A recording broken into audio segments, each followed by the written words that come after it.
Hi friends, എല്ലാവർക്കും UPSC mentor മലയാളത്തിലേക്ക് സ്വാഗതം. ഇന്നത്തെ വീഡിയോയിൽ UPSC CSE 2026 വേണ്ടിയിട്ടുള്ള പൊളിറ്റിയുടെ ക്ലാസ്സസ് ആണ് നമ്മൾ സ്റ്റാർട്ട് ചെയ്യുന്നത്. പൊളിറ്റി ചാപ്റ്റർ 1 ഹിസ്റ്റോറിക്കൽ ബാക്ക്ഗ്രൗണ്ട് ആണ് ഡിസ്കസ് ചെയ്യാനായിട്ട് പോകുന്നത്. നമുക്ക് വീഡിയോയിലേക്ക് പോവാം. അതിനു മുന്നേ ചാനൽ ആരെങ്കിലും സബ്സ്ക്രൈബ് ചെയ്തിട്ടില്ലെങ്കിൽ സബ്സ്ക്രൈബ് ചെയ്ത് സപ്പോർട്ട് ചെയ്യുക. ഫർദർ നോട്ടിഫിക്കേഷൻസിനായിട്ട് ആ ബെല്ലൈക്കൺ കൂടി ഒന്ന് പ്രസ് ചെയ്യുക. ബ്രിട്ടീഷുകാര് ഇന്ത്യയിലേക്ക് വന്നത് എന്നാണ് 1608 ബ്രിട്ടീഷുകാര് ഇന്ത്യയിലേക്ക് വന്നത്. അവർ ട്രേഡേഴ്സ് ആയിട്ടാണ് വന്നത്. ഏത് ഫോമിലാണ് അവർ വന്നത്? ബ്രിട്ടീഷ് ഈസ്റ്റ് ഇന്ത്യ കമ്പനി എന്ന ഒരു പേരിൽ ട്രേഡേഴ്സ് ആയിട്ടാണ് ബ്രിട്ടീഷുകാർ ഇന്ത്യയിലേക്ക് വന്നത്. ഏത് വർഷമാണ് വന്നത്? 1608. ഓർത്തു വെക്കുക. പിന്നെ എന്തായിരുന്നു അവർക്കുണ്ടായിരുന്നത്? അവർക്ക് ട്രേഡിംഗ് റൈറ്റ്സ് ഉണ്ടായിരുന്നു. ഇന്ത്യയിൽ ട്രേഡ് ചെയ്യാനുള്ള റൈറ്റ്സ് ആർക്കുണ്ടായിരുന്നു? ഈസ്റ്റ് ഇന്ത്യ കമ്പനിക്ക് ഉണ്ടായിരുന്നു. അതെങ്ങനെയാണ് അവർക്ക് കിട്ടിയത്? Under a charter granted by Queen Elizabeth. Queen Elizabeth grant ചെയ്ത ഒരു ചാർട്ടറിന്റെ അണ്ടറിലാണ് ബ്രിട്ടീഷുകാർക്ക്, അതായത് ഈസ്റ്റ് ഇന്ത്യ കമ്പനിക്ക് ഇന്ത്യയിൽ ട്രേഡ് ചെയ്യാനുള്ള റൈറ്റ്സ് കിട്ടിയത്. ആ ചാർട്ടർ എന്നാണ് ക്യൂൻ എലിസബത്ത് ഗ്രാന്റ് ചെയ്തത്? 1600. ഓക്കെ, ഇപ്പൊ ക്യൂൻ എലിസബത്ത് ചാർട്ടർ ഗ്രാന്റ് ചെയ്ത വർഷം ഏതാണ്? 1600. ഇനി ബ്രിട്ടീഷേഴ്സ് ഇന്ത്യയിലേക്ക് വന്ന വർഷം ഏതാണ്? 1608. അവർ വന്നത് എങ്ങനെയാണ്? ട്രേഡേഴ്സ് ആയിട്ടാണ് വന്നത്. ഈസ്റ്റ് ഇന്ത്യ കമ്പനി എന്ന പേരിൽ ട്രേഡേഴ്സ് ആയിട്ട് 1608 എന്ത് വന്നത്? ബ്രിട്ടീഷുകാര് ഇന്ത്യയിലേക്ക് വന്നത്. പിന്നെ അവർ എന്താണ് അവിടെ ഇന്ത്യയിൽ നടത്തിയിരുന്നത്? ട്രേഡിംഗ് തന്നെയായിരുന്നു അവർ നടത്തിയിരുന്നത്. പക്ഷെ 1765 അവർ എന്ത് ചെയ്തു? ദിവാനി എന്ന് പറയുന്ന ഒരു സിസ്റ്റം ഇൻട്രൊഡ്യൂസ് ചെയ്തു. എന്താണ് ഈ Diwani system? Its a rights over revenue and civil justice. Civil ജസ്റ്റിസിന്റെയും റവന്യൂന്റെ മേൾ ഒരു റൈറ്റ്സ് ആണ് എന്ത്? ഈ ദിവാനി എന്ന് പറയുന്ന സിസ്റ്റം. ഇത് എവിടെയൊക്കെയാണ് ഇവർ ഇൻട്രൊഡ്യൂസ് ചെയ്തത്? ബംഗാൾ, ബീഹാർ, ഒറീസ ഈ 3 സ്ഥലങ്ങളിലാണ് ബ്രിട്ടീഷുകാര് ദിവാനി സിസ്റ്റം ഇൻട്രൊഡ്യൂസ് ചെയ്തത്. വർഷം ഓർത്തു വെക്കുക, 1765. ഇങ്ങനെ ഈ ദിവാനി സിസ്റ്റം ഇൻട്രൊഡ്യൂസ് ചെയ്തതിലൂടെ ബ്രിട്ടീഷുകാര് ഒരു ടെറിട്ടോറിയൽ പവർ ആയിട്ട് അവരുടെ കരിയർ എന്ത് ചെയ്തു? സ്റ്റാർട്ട് ചെയ്തു. എങ്ങനെയാണ് ഈ ദിവാനി സിസ്റ്റം ബ്രിട്ടീഷുകാർക്ക് കിട്ടിയത്? അത് ബാറ്റിൽ ഓഫ് ബക്സർ. ഓർത്തു വെക്കുക, ബാറ്റിൽ ഓഫ് ബക്സർ ഏതാണ്? 1764. എന്നിട്ട് Mughal emperor Shah Alam granted Diwani to the company. ആരാണ് ദിവാനി ഗ്രാന്റ് ചെയ്തത് കമ്പനിക്ക്? ഷാ ആലം. ആ സമയത്തെ Mughal emperor Shah Alam granted Diwani to the company. ഓർത്തു വെക്കുക. After its victory in the battle of Buxar. Battle of ബക്സറിൽ വിജയിച്ചതിനെ തുടർന്ന്. ഓക്കെ, അപ്പൊ ഈ ഒരു ഓർത്തു വെക്കേണ്ട ഇയേഴ്സ് ഏതൊക്കെയാണ്? ബ്രിട്ടീഷുകാർ ഇന്ത്യ വന്നത് 1608. അവർ വന്നതിന് കാരണമായ ചാർട്ടർ ഗ്രാന്റ് ചെയ്തത്, ക്യൂൻ എലിസബത്ത് ചാർട്ടർ ഗ്രാന്റ് ചെയ്തത് എന്നാണ്? 1600. ഇനി ദിവാനി സിസ്റ്റം അവർ എന്നാണ് ഇൻട്രൊഡ്യൂസ് ചെയ്തത്? 1765. ഇനി ബാറ്റിൽ ഓഫ് ബക്സർ നടന്നത് എന്നാണ്? 1764. ഒരു വർഷം കഴിഞ്ഞിട്ടാണ് ദിവാനി സിസ്റ്റം ഗ്രാന്റ് ചെയ്തത്. ഓർത്തു വെക്കുക കേട്ടോ. 1764 ബാറ്റിൽ ഓഫ് ബക്സർ. ദിവാനി സിസ്റ്റം ബ്രിട്ടീഷുകാർക്ക് കിട്ടിയത്, ദിവാനി സിസ്റ്റം ബംഗാൾ, ബീഹാർ, ഒറീസയില് ബ്രിട്ടീഷുകാർ ഇൻട്രൊഡ്യൂസ് ചെയ്യുന്നത് എന്നാണ്? 1765. ഓക്കെ, ഇത്രയും കാര്യങ്ങളൊക്കെ ഉള്ളൂ. ഇനി അടുത്തത് 1858 the wake of sepoy mutiny, അതായത് ശിപ്പായി ലഹള, ഫസ്റ്റ് വാർ ഓഫ് ഇൻഡിപെൻഡൻസ് എന്നൊക്കെ അറിയപ്പെടുന്ന വർഷം ഏതാണ്? 1857. അപ്പൊ ഇവിടെ പറഞ്ഞിരിക്കുന്നത് 1858 കുറിച്ചാണ്. അതായത് the wake of sepoy mutiny ആ ഒരു സിപ്പോയി മ്യൂട്ടണി ഒന്ന് സെറ്റായി വന്ന ആ ഒരു സമയം British crown assumed direct responsibility for the governance of India. ഇന്ത്യയുടെ ഡയറക്ട് റെസ്പോൺസിബിലിറ്റി ആരുടെ കയ്യിലായി? ബ്രിട്ടീഷ് ക്രൗണിന്റെ കയ്യിലായി. അത് എന്ന് വരെ തുടർന്നു? ഓഗസ്റ്റ് 15, 1947 വരെ തുടർന്നു. അതായത് നമുക്ക് സ്വാതന്ത്ര്യം കിട്ടുന്നവരെ പിന്നെ ആരുടെ കയ്യിലായിരുന്നു ഇന്ത്യൻ ഗവർണൻസിന്റെ റെസ്പോൺസിബിലിറ്റി എന്ന് പറയുന്നത്? ബ്രിട്ടീഷ് ക്രൗണിന്റെ കയ്യിൽ ആയിരുന്നു. 1858 അതായത് the wake of the sepoy mutiny the British crown assume direct responsibility for the governance of India. അത് കണ്ടിന്യൂ ചെയ്തത് ഓഗസ്റ്റ് 15, 1947. അതായത് നമുക്ക് സ്വാതന്ത്ര്യം കിട്ടുന്നവരെ ബ്രിട്ടീഷ് ക്രൗൺ ആയിരുന്നു ഇന്ത്യയുടെ ഗവർണൻസ് ഒക്കെ നോക്കിക്കൊണ്ട് ഇരുന്നത്. പിന്നെ അടുത്തതാണ്, നമുക്ക് സ്വാതന്ത്ര്യം കിട്ടിക്കഴിഞ്ഞപ്പോൾ അവിടെ ഒരു കോൺസ്റ്റിറ്റ്യൂഷന്റെ ആവശ്യം വന്നു. അപ്പം ഈ ഒരു കോൺസ്റ്റിറ്റ്യൂഷൻ നിർമ്മിക്കാനായിട്ട് ഒരു കോൺസ്റ്റിറ്റ്യൂന്റ് അസംബ്ലി ഫോം ചെയ്തു. എന്നാണ് ഈ കോൺസ്റ്റിറ്റ്യൂന്റ് അസംബ്ലി നിലവിൽ വന്നത്? 1946 കോൺസ്റ്റിറ്റ്യൂഷൻ രൂപീകരിക്കുക എന്ന ഒരു പർപ്പസിന് വേണ്ടിയിട്ട് കോൺസ്റ്റിറ്റ്യൂന്റ് അസംബ്ലി രൂപീകൃതം ആയത്. ഓർത്തു വെക്കുക, കോൺസ്റ്റിറ്റ്യൂന്റ് അസംബ്ലി നിലവിൽ വന്നത് 1946. ഇനി കോൺസ്റ്റിറ്റ്യൂഷൻ എന്നാണ് നിലവിൽ വന്നത്? അത് ജനുവരി 26, 1950 കോൺസ്റ്റിറ്റ്യൂഷൻ നിലവിൽ വന്നത്. കോൺസ്റ്റിറ്റ്യൂന്റ് അസംബ്ലി നിലവിൽ വന്നത് 1946 കോൺസ്റ്റിറ്റ്യൂഷൻ നിലവിൽ വന്നത് 1950. ഇനി ഈ എന്താണ് നമ്മുടെ ബ്രിട്ടീഷുകാർ വന്നപ്പോ തൊട്ട് ഓഗസ്റ്റ് 15 1947 നമുക്ക് സ്വാതന്ത്ര്യം കിട്ടുന്ന വരെയുള്ള കുറെ ഈവൻസ് നമ്മുടെ ഇന്ത്യയിൽ നടന്നിട്ടുണ്ട്. ഇതിനെയൊക്കെ എന്തായിട്ട് തിരിച്ചിട്ടുണ്ട്? The crown rule, company rule എന്ന് പറഞ്ഞ് തിരിച്ചിട്ടുണ്ട്. അതാണ് നമ്മൾ ഈ ചാപ്റ്ററിൽ പഠിക്കുന്നത്. പിന്നെ ക്രൗൺ റൂൾ എന്ന് പറയുന്നത് 1773 തൊട്ട് 1858 വരെ നടന്ന ഈവൻസ് അല്ലെങ്കിൽ അപ്പൊ കൊണ്ടുവന്ന ആക്ടുകളാണ് ക്രൗൺ റൂളിൽ നമ്മൾ പഠിക്കുന്നത്. ഇനി കമ്പനി റൂളിൽ നമ്മൾ എന്താണ് പഠിക്കുന്നത്? 1858 തൊട്ട് 1947 വരെ കൊണ്ടുവന്ന ആക്ടുകളെ കുറിച്ചൊക്കെയാണ് കമ്പനി റൂളിൽ നമ്മൾ പഠിക്കുന്നത്. ഓക്കെ, അപ്പൊ ഇതിൽ ഓർത്തു വെക്കേണ്ട ഇയർ ഒക്കെ ഏതാണ്? കോൺസ്റ്റിറ്റ്യൂന്റ് അസംബ്ലി ഫോം ചെയ്ത് 1946, കോൺസ്റ്റിറ്റ്യൂഷൻ നിലവിൽ വന്നത് ജനുവരി 26, 1950.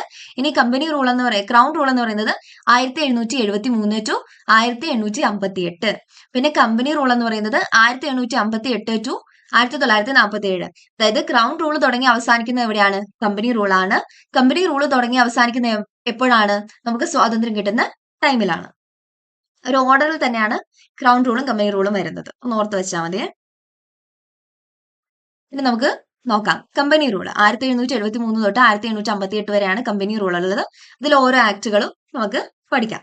ഇതിൽ ആദ്യം പഠിക്കാനുള്ളതാണ് regulating act of 1773. It was the first step taken by the British government to control and regulate the affairs of East India Company in India. ഇന്ത്യയിലെ ഈസ്റ്റ് ഇന്ത്യ കമ്പനിയുടെ അഫയേഴ്സിനെ control ചെയ്യാനും regulate ചെയ്യാനായിട്ടും ബ്രിട്ടീഷ് ഗവൺമെന്റ് എടുത്ത ആദ്യത്തെ സ്റ്റെപ്പാണ് ഏത്? Regulating act of 1773 എന്ന് പറയുന്നത്. It recognise for the first time political and administrative functions of the company. അതെന്ത് ചെയ്തു? കമ്പനിയുടെ പൊളിറ്റിക്കൽ ആൻഡ് അഡ്മിനിസ്ട്രേറ്റീവ് ഫംഗ്ഷൻസിനെ എന്ത് ചെയ്തു? റെക്കഗ്നൈസ് ചെയ്തു. അതുപോലെ തന്നെ lay down the foundation of central administration in India. ഒരു സെൻട്രൽ അഡ്മിനിസ്ട്രേഷൻ എന്നൊരു കോൺസെപ്റ്റ് കൊണ്ടുവന്നു. അതുവരെ അങ്ങനെയല്ലായിരുന്നു. പക്ഷെ അതിനുശേഷം എന്ത് കൊണ്ടുവന്നു? ഒരു സെൻട്രൽ അഡ്മിനിസ്ട്രേഷൻ എന്നൊരു കോൺസെപ്റ്റ് കൊണ്ടുവന്നു. അപ്പൊ എന്തൊക്കെയാണ്? First step taken by the British government to control and regulate the affairs of East India Company in India, recognise political and administrative functions of the company, laid the foundation of central administration in India. ഇത് ഇത്രയും കാര്യങ്ങളൊന്ന് ഓർത്തു വെക്കുക. ഇനി അടുത്തതാണ് ഇതിന്റെ features. അതിനു മുന്നേ വരെ അവിടെ എന്തുണ്ടായിരുന്നു? ഒരു ഗവർണർ ഓഫ് ബംഗാൾ ഉണ്ടായിരുന്നു. എന്നിട്ട് ഈ ഗവർണർ ഓഫ് ബംഗാളിനെ എന്താക്കി? ഗവർണർ ഓഫ് ബംഗാളിനെ ഗവർണർ ജനറൽ ഓഫ് ബംഗാൾ ആക്കി. പേര് ജസ്റ്റ് ഒന്ന് മാറ്റി. ഗവർണർ ഓഫ് ബംഗാളിനെ ഗവർണർ ജനറൽ ഓഫ് ബംഗാൾ ആക്കി. എന്നിട്ട് എന്ത് ചെയ്തു? ഒരു 4 മെമ്പേഴ്സിന്റെ കൗൺസിലിനെ ക്രിയേറ്റ് ചെയ്തു. എന്ത് ചെയ്യാനായിട്ട്? നമ്മുടെ ഗവർണർ ജനറൽ ഓഫ് ബംഗാളിനെ അസിസ്റ്റ് ചെയ്യാനായിട്ട് ഒരു 4 മെമ്പേഴ്സ് കൗൺസിലിനെ അവർ എന്ത് ചെയ്തു? ക്രിയേറ്റ് ചെയ്തു. ആദ്യത്തെ ഗവർണർ ജനറൽ ഓഫ് ബംഗാൾ എന്ന് പറയുന്നത് ആരാണ്? Lord Warren Hastings. ഈ പേര് ഓർത്ത് വെക്കുക. ആദ്യത്തെ ഗവർണർ ജനറൽ ഓഫ് ബംഗാൾ ആരാണ്? Lord Warren Hastings. പിന്നെ എന്താണ്? അവര് സുപ്രീം കോർട്ട് എസ്റ്റാബ്ലിഷ് ചെയ്തു. എവിടെ? കൊൽക്കത്തയിലെ സുപ്രീം കോർട്ട് എസ്റ്റാബ്ലിഷ് ചെയ്തു. വർഷം ഏതാണ്? 1774. റെഗുലേറ്റിംഗ് ആക്ട് വന്ന വർഷം ഏതാണ്? 1773. ഇനി സുപ്രീം കോർട്ട് എസ്റ്റാബ്ലിഷ് ചെയ്ത വർഷം ഏതാണ്? 1774. പിന്നെ എന്താണ്? It prohibited the servants of the company from engaging in any private trade or accepting presents of goods from the natives. അതായത് പ്രദേശവാസികളുടെ കയ്യിൽ നിന്ന് എന്താണ്? പ്രസൻസ് വാങ്ങരുത്, എന്താണ്? പ്രൈവറ്റ് ട്രേഡിൽ ഏർപ്പെടരുത്, അങ്ങനെയുള്ള കുറെ കാര്യങ്ങളൊക്കെ പറഞ്ഞു. പിന്നെ എന്താണ്? It strengthen the control of the British government over the company. കമ്പനിയുടെ മേലുള്ള ബ്രിട്ടീഷ് ഗവൺമെന്റിന്റെ കൺട്രോള് കുറച്ചുകൂടി സ്ട്രെങ്തൻ ചെയ്തു. ഇതൊക്കെയാണിത് ഈ റെഗുലേറ്റിംഗ് ആക്ട് ഓഫ് 1773യുടെ സിഗ്നിഫിക്കൻസിൽ വരുന്ന കാര്യങ്ങൾ. ഇതിന്റെയൊക്കെ നോട്ട്സ് അവൈലബിൾ ആണ്. വേണമെന്നുള്ളവർ എന്ത് ചെയ്യുക? എന്നെ കോൺടാക്ട് ചെയ്യുക. ഞാൻ എന്റെ വാട്സ്ആപ്പ് ഗ്രൂപ്പിന്റെ ലിങ്ക് കൊടുത്തേക്കാം. അതുവഴി അതിൽ ജോയിൻ ആയിട്ട് എനിക്ക് പ്രൈവറ്റ് മെസ്സേജ് ചെയ്താൽ മതി. വളരെ അഫോർഡബിൾ ആയിട്ട് റേറ്റിലാണ് നമ്മൾ കൊടുക്കുന്നത്. നോട്ട്സ് വെച്ച് പഠിക്കുകയാണെങ്കിൽ കുറച്ചുകൂടി എളുപ്പമായിരിക്കും. ഇപ്പൊ ഞാൻ പഠിപ്പിക്കുകയാണെങ്കിലും ഇതിലാണെങ്കിലും നോട്ട്സ് എങ്ങനെ സ്ക്രീൻഷോട്ട് ഒക്കെ എടുത്ത് വെക്കാൻ പറ്റുമെങ്കിൽ നല്ലത്. അല്ലെങ്കിൽ എന്ത് ചെയ്യുക?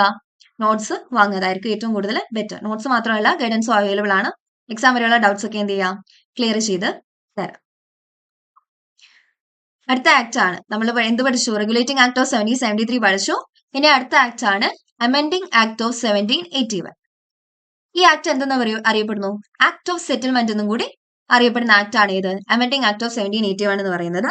In a bid to rectify the defects of the regulating act of 1773, the British government passed the amending act of 1781. അതായത് നമ്മുടെ റെഗുലേറ്റിംഗ് ആക്ട് ഓഫ് 1773 കുറച്ച് തെറ്റുകുറ്റങ്ങളൊക്കെ ഉണ്ടായിരുന്നു. എന്നിട്ട് ഇതൊക്കെ റെക്ടിഫൈ ചെയ്യാനായിട്ടാണ് എന്ത് British government amending act of 1781 പാസ്സാക്കിയത്. അതുകൊണ്ട് എന്തെന്ന് അറിയപ്പെടുന്നു? ഈ ആക്ട് ഓഫ് സെറ്റിൽമെന്റ് എന്ന് അറിയപ്പെടുന്നു. ഇയർ ജസ്റ്റ് ഒന്ന് ഓർത്ത് വെക്കുക. Amending act of 1781. Regulating act of 1773. ഇനി സുപ്രീം കോർട്ട് വന്നത് എപ്പോഴാണ്? 1774 സുപ്രീം കോർട്ട് കൊൽക്കത്തയിൽ എസ്റ്റാബ്ലിഷ് ആയത്. ഓക്കെ, ഇത്രയും കാര്യങ്ങളൊക്കെ ഓർത്തു വെക്കാം. എന്താണ് ആക്ട് ഓഫ് സെറ്റിൽമെന്റ് അഥവാ അമെൻഡിംഗ് ആക്ട് 1781 എന്ന് പറയുന്നത്? അതായത് റെഗുലേറ്റിംഗ് ആക്ടുകളിൽ ഉണ്ടായിരുന്ന ഡിഫക്ട്സ് ഒക്കെ പരിഹരിച്ചുകൊണ്ട് അതിനെ റെക്ടിഫൈ ചെയ്യാനായിട്ട് അല്ലെങ്കിൽ റെഗുലേറ്റ് ചെയ്യാനായിട്ട് ബ്രിട്ടീഷ് ഗവൺമെന്റ് പാസ് ചെയ്ത ആക്ട് ആണ് ഏത്? അമെൻഡിംഗ് ആക്ട് ഓഫ് 1781 എന്ന് പറയുന്നത്. അത് അത്രയും പഠിച്ചാൽ മതി. ഇനി അടുത്തതാണ് പിറ്റ്സ് ഇന്ത്യ ആക്ട് ഓഫ് 1784. ഇതെന്താണ്? ഒരു ഇമ്പോർട്ടന്റ് ആയിട്ടുള്ള ആക്ട് ആണ് ഇത് പിറ്റ്സ് ഇന്ത്യ ആക്ട് ഓഫ് 1784 എന്ന് പറയുന്നത്. ഈ പിറ്റ്സ് ഇന്ത്യ ആക്ട് എന്ത് ചെയ്തു? It distinguish between the commercial and political functions of the company. നമ്മുടെ ഈസ്റ്റ് ഇന്ത്യ കമ്പനിയുടെ കൊമേഴ്ഷ്യൽ ആൻഡ് പൊളിറ്റിക്കൽ ഫംഗ്ഷൻസിനെ എന്ത് ചെയ്തു? ഇത് തരംതിരിച്ചു, ഡിവൈഡ് ചെയ്തു. പിന്നെ എന്താണ്? It allowed the Court of Directors to manage the commercial affairs. അവിടെ കൊമേഴ്ഷ്യൽ അഫയേഴ്സ് മാനേജ് ചെയ്യാനായിട്ട് ആരെ അലൗ ചെയ്തു? കോർട്ട് ഓഫ് ഡയറക്ടേഴ്സ് എന്ന് പറഞ്ഞിട്ട് ഒരു ബോഡീനെ അലൗ ചെയ്തു. പക്ഷെ എന്ത് ചെയ്തു? Created a new body called board of control. Board of control എന്ന് പറഞ്ഞിട്ട് ഒരു പുതിയ ബോഡി അവർ ക്രിയേറ്റ് ചെയ്തു. കോർട്ട് ഓഫ് ഡയറക്ടേഴ്സ് എന്താണ് മാനേജ് ചെയ്യുന്നത്? കൊമേഴ്ഷ്യൽ അഫയേഴ്സ് ആണ്. ബോർഡ് ഓഫ് കൺട്രോൾ എന്ന് പറഞ്ഞിട്ട് ഒരു പുതിയ ബോഡി ക്രിയേറ്റ് ചെയ്തു. എന്തിനു വേണ്ടിയിട്ട്? പൊളിറ്റിക്കൽ അഫയേഴ്സ് മാനേജ് ചെയ്യാനായിട്ട് ബോർഡ് ഓഫ് കൺട്രോൾ എന്ന് പറഞ്ഞിട്ട് ഒരു പുതിയ ബോഡിയും കൂടെ അവർ ക്രിയേറ്റ് ചെയ്തു. അങ്ങനെ ഇത് എന്ത് ക്രിയേറ്റ് ചെയ്തു? Establish system of double government. Double government എന്നൊരു സിസ്റ്റം രൂപീകരിച്ചു. എങ്ങനെ?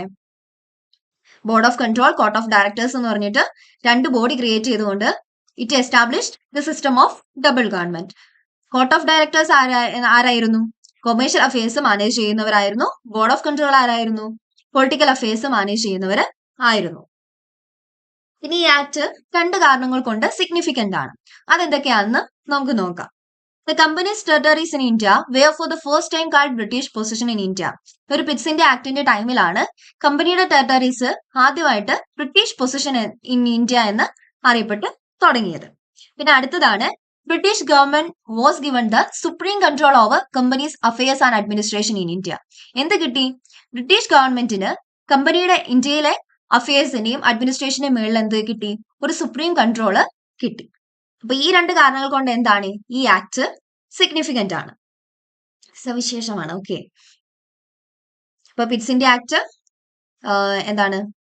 It distinguish between the commercial and political functions of the company. കമ്പനിയുടെ പൊളിറ്റിക്കൽ ആൻഡ് കൊമേഴ്ഷ്യൽ ഫംഗ്ഷൻസിനെ ഡിസ്റ്റിങ്വിഷ് ചെയ്തു. പിന്നെ എന്താണ്? കോർട്ട് ഓഫ് ഡയറക്ടേഴ്സിന് കൊമേഴ്ഷ്യൽ അഫയേഴ്സ് മാനേജ് ചെയ്യാൻ കൊടുത്തു. ഇനി ബോർഡ് ഓഫ് കൺട്രോൾ എന്ന് പറഞ്ഞിട്ട് ഒരു പുതിയ ബോഡി ക്രിയേറ്റ് ചെയ്തു. അവർക്ക് എന്ത് കൊടുത്തു? പൊളിറ്റിക്കൽ അഫയേഴ്സ് മാനേജ് ചെയ്യാൻ പറഞ്ഞു കൊടുത്തു. കോർട്ട് ഓഫ് ഡയറക്ടേഴ്സ് എന്തായിരുന്നു? Commercial affairs. ബോർഡ് ഓഫ് കൺട്രോളിന് പൊളിറ്റിക്കൽ അഫയേഴ്സ്. എന്നിട്ട് ഇത് എന്ത് ചെയ്തു? System of double government introduce ചെയ്തു. രണ്ട് കാരണങ്ങൾ കൊണ്ട് ഈ ആക്ട് സിഗ്നിഫിക്കന്റ് ആണ്. ഏതൊക്കെയാണ്? ഒന്ന്, the company's territories in India were for the first time called British possession in India. രണ്ട്, British government was given the supreme control over company's affairs and administration in India. Okay, ഇനി അടുത്ത act പഠിക്കാം. Act of 1786. It allowed, okay, ഈ 1786 എന്താണ്? Lord കോൺവാലിസിനെ എന്താക്കാനായിട്ട് തീരുമാനിച്ചു? Governor general of Bengal ആക്കാനായിട്ട് തീരുമാനിച്ചു. അപ്പം കോൺവാലിസ് പറഞ്ഞു രണ്ട് ഡിമാൻഡ്സ് വെക്കുവാണ്. ഈ രണ്ട് ഡിമാൻഡ്സ് അക്സെപ്റ്റ് ചെയ്താൽ മാത്രമേ ഞാൻ എന്താവത്തുള്ളൂ? ഗവർണർ ജനറൽ ഓഫ് ബംഗാൾ എന്നൊരു പോസ്റ്റ് സ്വീകരിക്കത്തുള്ളൂ എന്ന് പറഞ്ഞു. ഏതൊക്കെയാണ് കോൺവാലിസ് വെച്ച ഡിമാൻഡ്സ്? ഒന്ന്, എന്താണ്? ഗവർണർ ജനറൽ ഓഫ് ബംഗാൾ മാത്രമല്ല, പുള്ളിക്കാരൻ എന്തും കൂടെ ആവണമെന്ന് പറഞ്ഞു? കമാൻഡർ ഇൻ ചീഫും കൂടെ ആവണമെന്ന് പറഞ്ഞു. രണ്ടാമതായിട്ട് പുള്ളി വെച്ച ഡിമാൻഡ് ഏതാണ്? He should also given the power to override the decisions of his council in special cases. കുറച്ച് സ്പെഷ്യൽ കേസസിൽ പുള്ളിയുടെ കൗൺസിലിനെ, അതായത് ഒരു 4 മെമ്പർ കൗൺസിൽ ഉണ്ടെന്ന് പറഞ്ഞു. ആരെ? നമ്മുടെ commander in chief, sorry, governor general of ബംഗാളിനെ അസിസ്റ്റ് ചെയ്യാനായിട്ട് ആ ഒരു കൗൺസിലിനെ ഓവർറൈഡ് ചെയ്യാനായിട്ട് ഉള്ള എന്താണ് പവർ കൊടുക്കണം എന്നും കൂടി പറഞ്ഞു. പക്ഷെ ലോർഡ് കോൺവാലിസിനെ ആരാക്കാനായിട്ട്? നമ്മുടെ ഗവർണർ ജനറൽ ഓഫ് ബംഗാൾ ആക്കാനായിട്ട് വേണ്ടിയിട്ട് ഈ രണ്ട് ഡിമാൻഡ്സും അക്സെപ്റ്റ് ചെയ്ത് എന്താക്കി? ലോർഡ് കോൺവാലിസിനെ ആക്ട് ഓഫ് 1786 പ്രകാരം ഗവർണർ ജനറൽ ഓഫ് ബംഗാൾ ആക്കി. ഓക്കെ, ആക്ട് ഓഫ് 1786 പഠിക്കാൻ നല്ല എളുപ്പമാണ്. എന്താണ്? ലോർഡ് കോൺവാലിസിനെ ആ ഒരു ടൈമിൽ ബ്രിട്ടീഷുകാർക്ക് ആരാക്കണമായിരുന്നു? ഇന്ത്യയുടെ ഗവർണർ ജനറൽ ഓഫ് ബംഗാൾ ആക്കണമായിരുന്നു. അപ്പൊ കോൺവാലിസ് രണ്ട് ഡിമാൻഡ്സ് വെച്ചു. ഒന്ന് ഏതാണ്? ഗവർണർ ജനറൽ ഓഫ് ബംഗാളിന്റെ കൂടെ തന്നെ കമാൻഡർ ഇൻ ചീഫും ആവണം എന്ന് പറഞ്ഞു. രണ്ടെന്താണ്? He should also given the power to override the decisions of his council in special cases. Special കേസസിൽ എന്ത് ചെയ്യാൻ പറ്റും?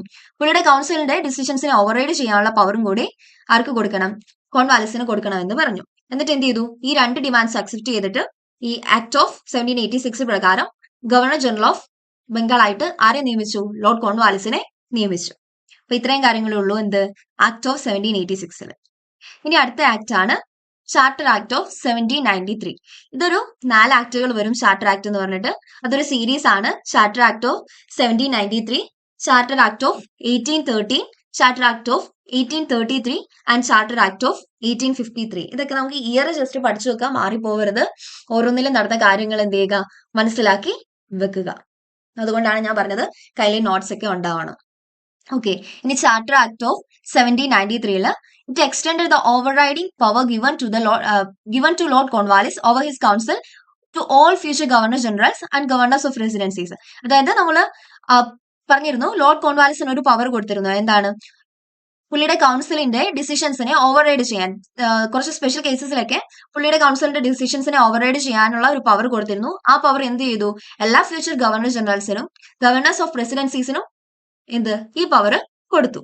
പിന്നെ എന്താണ്? ഇത് extended the trade monopoly of the company in India for another period of 20 years. ഒരു 20 വർഷത്തേക്ക് എന്ത് ചെയ്തു? നമ്മുടെ വ്യാപാര കുത്തക ആരുടെ? ഈസ്റ്റ് ഇന്ത്യ കമ്പനിയുടെ ട്രേഡ് മോണോപോളി ഒരു 20 വർഷത്തേക്ക് കൂടി എക്സ്റ്റെൻഡ് ചെയ്ത് കൊടുത്തു. പിന്നെ ഒരു കാര്യം കൂടെ കൊണ്ടുവന്നു. It provide the commander in chief was not to be a member of the governor general's council unless he was so appointed. അതായത് കമാൻഡർ ഇൻ ചീഫ് ആയിട്ട് അല്ല അപ്പോയിന്റ് ചെയ്യപ്പെടുന്നെങ്കിൽ കമാൻഡർ ഇൻ ചീഫ് ആരാവരുത്? മെമ്പർ ഓഫ് ഗവർണർ ജനറലിന്റെ കൗൺസിലെ ഒരു member ആവരുത് എന്നൊരു കാര്യം കൊണ്ടുവന്നു. അങ്ങനെയാണ് അപ്പോയിന്റ് ചെയ്യപ്പെടുന്നതെങ്കിൽ ഓക്കെയാണ്. അങ്ങനെ അല്ല എന്നുണ്ടെങ്കിൽ എന്താണ്? ഗവർണർ ജനറലിന്റെ കൗൺസിൽ ഒരു മെമ്പർ ആയിരിക്കത്തില്ല എന്നൊരു നിയമം കൊണ്ടുവന്നു. പിന്നെ ഒന്നാണ് members of board of control henceforth to be paid out the Indian revenue. അത് കഴിഞ്ഞ എന്താണ്? ബോർഡ് ഓഫ് കൺട്രോളും കോർട്ട് ഓഫ് ഡയറക്ടേഴ്സും നമ്മൾ പഠിച്ചു. എവിടെയാണ്? പിറ്റ്സിന്റെ ആക്ട് ഓഫ് 1784 നമ്മൾ പഠിച്ചിരുന്നു. ബോർഡ് ഓഫ് കൺട്രോളും കോർട്ട് ഓഫ് ഡയറക്ടേഴ്സും. അങ്ങനെ കൊമേഴ്ഷ്യൽ അഫയേഴ്സും പൊളിറ്റിക്കൽ അഫയേഴ്സും മാനേജ് ചെയ്യാനായിട്ട് 2 ബോഡിനെ ക്രിയേറ്റ് ചെയ്തായിരുന്നു. അതിൽ ബോർഡ് ഓഫ് കൺട്രോൾ എന്ന് പറയുന്നത് ആരാണ്? പൊളിറ്റിക്കൽ അഫയേഴ്സ് മാനേജ് ചെയ്യാനായിട്ട് ക്രിയേറ്റ് ചെയ്ത ബോഡിയാണ്. അവരോട് എന്ത് പറഞ്ഞു? ഇന്ത്യൻ റവന്യൂ നിങ്ങൾ ഇനി തൊട്ട് പേ ചെയ്യണം എന്നുള്ള കാര്യം പറഞ്ഞു. അപ്പൊ ചാർട്ടർ ആക്ട് ഓഫ് 1793 എന്തൊക്കെയാണ്? കോൺവാലിസിന് കൊടുത്ത പുള്ളിയുടെ കൗൺസിലിനെ ഓവർറൈഡ് ചെയ്യാനുള്ള കൗൺസിലിന്റെ ഡിസിഷൻസിനെ ഓവർറൈഡ് ചെയ്യാനുള്ള പവേഴ്സ് എല്ലാ ഗവർണർ ജനറൽസിനും ഗവർണേഴ്സ് ഓഫ് റെസിഡൻസീസിനും കൊടുത്തു. പിന്നെ എന്ത് ചെയ്തു? ഇറ്റ് എക്സ്റ്റെൻഡ് ചെയ്ത് trade monopoly of the company. അതായത് ഇന്ത്യയിലെ ഈസ്റ്റ് ഇന്ത്യ കമ്പനിയുടെ ട്രേഡ് മോണോപോളി ഒരു 20 വർഷത്തേക്കും കൂടെ കൂട്ടിക്കൊടുത്തു. ഇറ്റ് പ്രൊവൈഡ്, അതായത് കമാൻഡർ ഇൻ ചീഫ് ഒരു ഗവർണർ ജനറൽ കൗൺസിൽ ഒരു മെമ്പർ ആയിരിക്കത്തില്ല എന്നൊരു കാര്യം കൊണ്ടുവന്നു. പിന്നെ എന്താണ്? Members of board of control henceforth to be paid out the Indian revenue. അതായത് ബോർഡ് ഓഫ് കൺട്രോൾ, അതായത് പൊളിറ്റിക്കൽ അഫയേഴ്സ് മാനേജ് ചെയ്യുന്ന ബോർഡ് ഓഫ് കൺട്രോളിലെ മെമ്പേഴ്സ് എന്ത് ചെയ്യണം? ഇന്ത്യൻ റവന്യൂ എടുത്തോട്ട് പേ ചെയ്യണം എന്നൊരു കാര്യം കൂടി പറഞ്ഞു. അപ്പൊ ഇത്രയും കാര്യങ്ങളാണ് ചാർട്ടർ ആക്ട് ഓഫ് 1793 ഉള്ളത്. ഇനി അടുത്തതാണ് ചാർട്ടർ ആക്ട് ഓഫ് 1813. അവിടെ എന്താണ്? It abolish the trade monopoly of the company in India. ആ 20 വർഷം നീട്ടി കൊടുത്തു എന്ന് പറഞ്ഞില്ലായിരുന്നു നമ്മുടെ ഈസ്റ്റ് ഇന്ത്യ കമ്പനിയുടെ ട്രേഡ് മോണോപോളി. അതെന്ത് ചെയ്തു? ഈ ട്രേഡ് മോണോപോളി ഈ ചാർട്ടർ ആക്ട് ഓഫ് 1813 വന്നപ്പോഴത്തേനും അതിനെ അബോളിഷ് ചെയ്തു. ഇനി അങ്ങനെ ഒരു മോണോപോളി ഈസ്റ്റ് ഇന്ത്യ കമ്പനിക്ക് ഇന്ത്യയിൽ വേണ്ട എന്നൊരു കാര്യം കൊണ്ടുവന്നു. എന്നിട്ട് പക്ഷേ അവരെ ഒരു കാര്യം മാത്രം, ഒരു 2 കാര്യങ്ങളിൽ എന്ത് ചെയ്യാൻ പറ്റും? അവർക്ക് മൊണോപോളി ഉണ്ടായിരുന്നു. എന്താണ്? Trade in tea and trade with China. ചൈനയുടെ കൂടെ ട്രേഡ് ചെയ്യുന്നതിലും ടീ ട്രേഡ് ചെയ്യുന്നതിലും എന്താണ്? ബ്രിട്ടീഷുകാർക്ക് ഈ ഒരു മൊണോപോളി കണ്ടിന്യൂ ചെയ്യായിരുന്നു. പക്ഷെ എന്ത് ചെയ്തു? 20 വർഷത്തേക്ക് അവർക്ക് എന്തായിരുന്നു? ഒരു വ്യാപാര കുത്തക ഇന്ത്യയിൽ ഉണ്ടായിരുന്നു. അതെന്ത് ചെയ്തു? ഈ ചാർട്ടർ ആക്ട് ഓഫ് 1813 അബോളിഷ് ചെയ്തു. ആ ഒരു വ്യാപാര കുത്തക എക്സ്റ്റെൻഡ് ചെയ്തത് ഏത് ആക്ടിലാണ്? ചാർട്ടർ ആക്ട് ഓഫ് 1793 ഇത് എക്സ്റ്റെൻഡ് ചെയ്തത്. ചാർട്ടർ ആക്ട് ഓഫ് 1813, അതായത് അടുത്ത ചാർട്ടർ ആക്ട് വന്നപ്പോഴത്തേനും അത് എന്ത് ചെയ്തു? അത് അബോളിഷ് ചെയ്തു. ഈ ചാർട്ടർ ആക്ടുകൾ പഠിക്കാൻ എളുപ്പമാണ്, കാരണം ഇയേഴ്സ് ഓർത്തു വെക്കാൻ എളുപ്പമാണ്. കാരണം എന്താണെന്ന് വെച്ചാൽ ചാർട്ടർ ആക്ട് ഓഫ് 1793, അത് കഴിഞ്ഞ് അടുത്ത ചാർട്ടർ ആക്ട് വരുന്നത് ചാർട്ടർ ആക്ട് ഓഫ് 1813. എത്രയാണ് ഡിഫറൻസ് വരുന്നത്? 20 വർഷത്തെ ഡിഫറൻസ് ആണ് വരുന്നത്. പിന്നെ അടുത്തതാണ് ചാർട്ടർ ആക്ട് ഓഫ് 1813 എന്ത് ചെയ്തു? It allowed the Christian missionaries to come to India for the purpose of enlightening പീപ്പിളിനെ എൻലൈറ്റ് ചെയ്യുക എന്ന പേർപ്പസിന് വേണ്ടിയിട്ട് ക്രിസ്ത്യൻ മിഷനറീസിനെ ഇന്ത്യയിലേക്ക് വരാനായിട്ട് അലൗ ചെയ്തു. അവർ എന്തിനു വേണ്ടിയിട്ടാണ് ഇന്ത്യയിൽ വന്നത്? Enlightening people, four the purpose of enlightening the people. അതായത് പീപ്പിൾസിനെ എൻലൈറ്റ് ചെയ്യുക എന്ന പേർപ്പസിന് വേണ്ടിയിട്ട് ക്രിസ്ത്യൻ മിഷനറീസിനെ ഇന്ത്യയിലേക്ക് വരാനായിട്ട് അനുവദിച്ചു. അടുത്തതാണ് provided for the spread of Western education among the British territories in India. British territories, അതായത് നമ്മൾ പറഞ്ഞിരുന്നു ബ്രിട്ടീഷ് ടെറിട്ടറീസ് എന്തെന്ന് അറിയപ്പെടാൻ തുടങ്ങിയായിരുന്നു, ബ്രിട്ടീഷ് പൊസിഷൻ ഇൻ ഇന്ത്യ എന്നറിയപ്പെടാൻ തുടങ്ങിയിരുന്നു. ആ ഒരു ടെറിട്ടറീസിലെ വെസ്റ്റേൺ എഡ്യൂക്കേഷന്റെ സ്പ്രെഡിന് കാരണമായി. പിന്നെ ഒരു കാര്യം കൂടിയാണ്, it authorise local government to impose taxes on persons. Local ഗവൺമെന്റിനെ എന്ത് ചെയ്തു, പേഴ്സൺസിന് മേളിൽ ടാക്സസ് ഇമ്പോസ് ചെയ്യാനായിട്ട് ഓതറൈസ് ചെയ്തു. അതുപോലെ തന്നെയാണ് they could also punish the persons for not paying taxes. Taxes pay ചെയ്തില്ലെങ്കിൽ അവർക്ക് എന്ത് ചെയ്യാൻ പറ്റൂ, ഈ ആളുകളെ പണിഷ് ചെയ്യാനും പറ്റൂ എന്നൊരു അധികാരം കൂടി കൊടുത്തു. ഇപ്പൊ charter act of 1830 east India കമ്പനിയുടെ ട്രേഡ് മൊണോപ്പോളി അബോളിഷ് ചെയ്തു. പിന്നെ എന്താണ്, ക്രിസ്ത്യൻ മിഷണറീസിനെ പീപ്പിൾസിനെ എൻലൈറ്റ് ചെയ്യുക എന്ന പർപ്പസിന് വേണ്ടിയിട്ട് ഇന്ത്യയിലേക്ക് വരാനായിട്ട് അനുവദിച്ചു. Provided for the spread of western education among the British territories in India. British ടെറിട്ടറീസിലെ വെസ്റ്റേൺ എഡ്യൂക്കേഷന്റെ സ്പ്രെഡിന് കാരണമായി. പിന്നെ ഏതാണ്, it authorise the local government to impose taxes on persons. They could also punish the persons for not paying taxes. എന്താണ് taxes, എന്താണ് പേഴ്സൺസിന് മേളിൽ ടാക്സസ് കൊണ്ടുവരാനായിട്ട് ലോക്കൽ ഗവൺമെന്റിനെ ഓതറൈസ് ചെയ്തു. എന്നിട്ട് എന്ത് ചെയ്യുക, അവർക്ക് അവരെ പേഴ്സൺസിനെ എന്താണ് പണിഷ് ചെയ്യാം. എന്തിന്, ടാക്സ് അടച്ചില്ല എന്നുണ്ടെങ്കിൽ അവർക്ക് ആളുകളെ പണിഷ് ചെയ്യാന്നൊരു എന്താണ് നിയമം കൂടി കൊണ്ടുവന്നു. ഓക്കെ, അപ്പൊ ഇത്രയും കാര്യങ്ങളാണ് ചാർട്ടർ ആക്ട് ഓഫ് 1813 ഉള്ളത്. ഇനി അടുത്തതാണ് ചാർട്ടർ ആക്ട് ഓഫ് 1833. ഇപ്പൊ ഇതെന്താണ്, ഇവിടെ 20 വർഷത്തെ ഡിഫറൻസ്, 1813 ടു 1833. അടുത്താണ് ചാർട്ടർ ആക്ട് ഓഫ് 1833. ഇതെന്തായിരുന്നു, final step towards centralisation in British India. British ഇന്ത്യയിലെ സെൻട്രലൈസേഷന്റെ ഫൈനൽ സ്റ്റെപ്പ് ആയിരുന്നു ഇത്, ചാർട്ടർ ആക്ട് ഓഫ് 1833 എന്ന് പറയുന്നത്. സെൻട്രലൈസേഷൻ എവിടെയാണ് സ്റ്റാർട്ട് ചെയ്തത്, റെഗുലേറ്റിംഗ് ആക്ട് ഓഫ് 1773 ആയിരുന്നു. പക്ഷെ അതിന്റെ ഒരു ഫൈനൽ സ്റ്റെപ്പ് ആയിരുന്നത് ചാർട്ടർ ആക്ട് ഓഫ് 1833 എന്ന് പറയുന്നത്. ഇവിടെ എന്ത് ചെയ്തു, it made the Governor general of Bengal as the Governor general of India. നമ്മൾ പഠിച്ചു regulating act of 1773 governor of ബംഗാളിനെ ഗവർണർ ജനറൽ ഓഫ് ബംഗാൾ ആക്കിയായിരുന്നു. ഇനി ചാർട്ടർ ആക്ട് ഓഫ് 1833 വരുമ്പോൾ എന്താക്കി, ഗവർണർ ജനറൽ ഓഫ് ബംഗാളിനെ ഗവർണർ ജനറൽ ഓഫ് ഇന്ത്യ ആക്കി. എന്നിട്ട് ആരായിരുന്നു ആ ഒരു first governor general of India എന്ന് പറയുന്നത്, ലോർഡ് വില്യം ബെന്റിക് ആയിരുന്നു first governor general of India എന്ന് പറയുന്നത്. പിന്നെ എന്ത് ചെയ്തു, ഗവർണർ ജനറൽ ഓഫ് ഇന്ത്യക്ക് എക്സ്ക്ലൂസീവ് പവേഴ്സ് കൊടുത്തു. അതായത് ഈ മദ്രാസ്, ബോംബെ ഒക്കെ പ്രസിഡൻസീസ് ഉണ്ട്, അവരുടെ എല്ലാം പവേഴ്സ് ആർക്ക് കൊടുത്തു, ഗവർണർ ജനറൽ ഓഫ് ഇന്ത്യക്ക് കൊടുത്തു. ഈ ആക്ട് വരുന്നതിന് മുന്നേ വരെ എന്തായിരുന്നു, laws made under previous act were called regulations. അതായത് പ്രീവിയസ് ആക്ടിൽ വരെ മെയ്ഡ് ചെയ്തിരുന്ന ലോസ് ഒക്കെ എന്താണ് അറിയപ്പെട്ടിരുന്നത്, റെഗുലേഷൻസ് ആണ് അറിയപ്പെട്ടിരുന്നത്. പക്ഷെ അതിനുശേഷം ഈ ഒരു ആക്ട് ചാർട്ടർ ആക്ട് ഓഫ് 1833 വന്നതിന് ശേഷം എന്തെന്നാണ് അറിയപ്പെടുന്നത്, laws made under this act were called acts. Acts എന്ന് തന്നെ അറിയപ്പെടാനായിട്ട് തുടങ്ങി. അതിന് മുന്നേ വരെ എന്തെന്നായിരുന്നു, നിയമങ്ങൾ മെയ്ഡ് ചെയ്യുന്ന നിയമങ്ങൾ എന്തെന്നാണ് അറിയപ്പെട്ടിരുന്നത്, റെഗുലേഷൻസ് എന്നാണ് അറിയപ്പെട്ടിരുന്നത്. പക്ഷെ ഈ ആക്ട് വന്നതിൽ പിന്നെ മെയ്ഡ് ചെയ്യപ്പെട്ട ലോസ് ഒക്കെ അറിയപ്പെടുന്നത് എന്തെന്നാണ്, ആക്ട്സ് എന്നാണ് അറിയപ്പെട്ടിരുന്നത്. ഓക്കെ, അത് അത്രയും കാര്യങ്ങൾ ശ്രദ്ധിക്കുക. പിന്നെ എന്താണ്, it ended the activities of East India Company as a commercial body. ഇന്ത്യയിലെ ഈസ്റ്റ് ഇന്ത്യ കമ്പനിയുടെ കൊമേഴ്ഷ്യൽ ബോഡി എന്ന രീതിയിലുള്ള എല്ലാ ആക്ടിവിറ്റീസും എന്ത് ചെയ്തു, അവസാനിപ്പിച്ചു. Which become a purely administrative body. പിന്നെ അതെന്തായോ, ഒരു പ്യോർലി അഡ്മിനിസ്ട്രേറ്റീവ് ബോഡിയായി. പിന്നെ അടുത്താണ്, it attempts to introduce a system of open competition for the selection of civil servants. പിന്നെ എന്ത് ചെയ്തു, ഇവർ അറ്റംപ്റ്റ് ചെയ്തു, ഈ ഒരു ആക്ട് പ്രകാരം എന്ത് ചെയ്തു, അറ്റംപ്റ്റ് ചെയ്തു to introduce a system of open competition for the civil servants. അതായത് സെലക്ഷൻ, അതായത് സിവിൽ സർവൻസിന്റെ സെലക്ഷന് വേണ്ടിയിട്ട് ഒരു ഓപ്പൺ കോമ്പറ്റീഷൻ സിസ്റ്റം ഇൻട്രൊഡ്യൂസ് ചെയ്യാനായിട്ട് അറ്റംപ്റ്റ് ചെയ്തു. അറ്റംപ്റ്റ് മാത്രമേ നടന്നിട്ടുള്ളൂ, പക്ഷെ എന്ത് ചെയ്തില്ല, അങ്ങനെ ഒരു സിസ്റ്റം എസ്റ്റാബ്ലിഷ് ആയില്ല. പക്ഷെ അവർ അറ്റംപ്റ്റ് ചെയ്തു. അപ്പൊ ഇത്രയും കാര്യങ്ങളാണ് ചാർട്ടർ ആക്ട് ഓഫ് 1833 വരുന്നത്. എന്താണ്, final step towards centralisation in British India. പിന്നെ ഗവർണർ ജനറൽ ഓഫ് ബംഗാളിനെ ആരാക്കി, ഗവർണർ ജനറൽ ഓഫ് ഇന്ത്യ ആക്കി. ആരായിരുന്നു first governor general of India, Lord William Bentinck ആയിരുന്നു. പിന്നെ ഗവർണർ ജനറൽ ഓഫ് ഇന്ത്യക്ക് എന്ത് കൊടുത്തു, എക്സ്ക്ലൂസീവ് പവേഴ്സ് കൊടുത്തു. GG ഓഫ് ഇന്ത്യ എന്ന് പറയുന്നത് ഗവർണർ ജനറൽ ഓഫ് ഇന്ത്യ എന്ന് ഷോർട്ട് ഫോമിൽ ഞാൻ എഴുതിയതാണ്. പിന്നെ it extend the activities of East India കമ്പനിയുടെ എല്ലാ ആക്ടിവിറ്റീസും, ഒരു കൊമേഴ്ഷ്യൽ ബോഡി എന്ന നിലയിലുള്ള എല്ലാ ആക്ടിവിറ്റീസും എന്ത് ചെയ്തു, എൻഡ് ചെയ്തു. പിന്നെ എന്ത് ചെയ്തു, അതെന്തായി, which become a purely administrative body. അതൊരു പ്യോർലി അഡ്മിനിസ്ട്രേറ്റീവ് ബോഡിയായി. പിന്നെ എന്താണ്, it attempts to introduce a system of open competition for the selection of civil servants. ഈ ഒരു സിസ്റ്റം എന്താണ് കൊണ്ടുവരാനായിട്ട് അവർ അറ്റംപ്റ്റ് ചെയ്തതേ ഉള്ളൂ, പക്ഷെ എന്തായില്ല, എസ്റ്റാബ്ലിഷ് ആയിട്ടില്ലായിരുന്നു. ഇനി അടുത്തതാണ് ചാർട്ടർ ആക്ട് ഓഫ് 1853. ആദ്യത്തെ ചാർട്ടർ ആക്ട് ഏതാണ്, നമ്മൾ പ്രീവിയസ് ആയിട്ട് പഠിച്ച ഏതാണ്, ചാർട്ടർ ആക്ട് ഓഫ് 1833. ഇപ്പോൾ പഠിക്കുന്ന ഏതാണ്, ചാർട്ടർ ആക്ട് ഓഫ് 1853. ഇവിടെ എന്താണ്, 20 വർഷത്തെ ഡിഫറൻസ് ആണ് ഉള്ളത്. ഈ 20 വർഷം കൂട്ടിയിട്ട് എന്ത് ചെയ്യുക, ഈ ചാർട്ടർ ആക്ടുകളുടെ സീരീസിലെ എന്താണ് വർഷങ്ങൾ ഓർത്തിരിക്കുക. 4 എണ്ണമാണുള്ളത്. Charter act of 1793, charter act of 1813, charter act of 1833 and charter act of 1853. ഇത് ലാസ്റ്റ് ആണ്. ഇതാണ് last of the series of charter act. Charter ആക്ടുകളുടെ സീരീസിലെ അവസാനത്തെയാണ് ഇത് ചാർട്ടർ ആക്ട് ഓഫ് 1853 എന്ന് പറയുന്നത്. ഇതുവഴി എന്ത് ചെയ്തു? Established a separate Governor General Legislative Council which came to be known as Indian Legislative Council, അല്ലെങ്കിൽ എന്താണ് സെൻട്രൽ ലെജിസ്ലേറ്റീവ് കൗൺസിൽ. ഇതെന്താണ്? Function as a mini parliament. എന്താണ്? ഒരു സെപ്പറേറ്റ് ലെജിസ്ലേറ്റീവ് കൗൺസിൽ അവർ എന്ത് ചെയ്തു? എസ്റ്റാബ്ലിഷ് ചെയ്തു. അത് എന്തെന്നാണ് അറിയപ്പെടുന്നത്? ഇന്ത്യൻ ലെജിസ്ലേറ്റീവ് കൗൺസിൽ അല്ലെങ്കിൽ സെൻട്രൽ ലെജിസ്ലേറ്റീവ് കൗൺസിൽ എന്നാണ് ഈ സെപ്പറേറ്റ് ആയിട്ട് ക്രിയേറ്റ് ചെയ്ത ലെജിസ്ലേറ്റീവ് കൗൺസിൽ അറിയപ്പെട്ടിരുന്നത്. എന്നിട്ട് ഇതിന്റെ ഫംഗ്ഷൻ എന്ന് പറയുന്നത് എന്താണ്?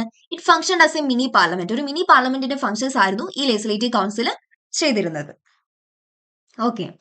പിന്നെ അടുത്തതാണ് it introduced open competition system of selection and recruitment of civil servants. Civil സർവൻസിന്റെ സെലക്ഷനും റിക്രൂട്ട്മെന്റിനും വേണ്ടിയിട്ട് ഒരു ഓപ്പൺ കോമ്പറ്റീഷൻ സിസ്റ്റം ഇൻട്രൊഡ്യൂസ് ചെയ്തു.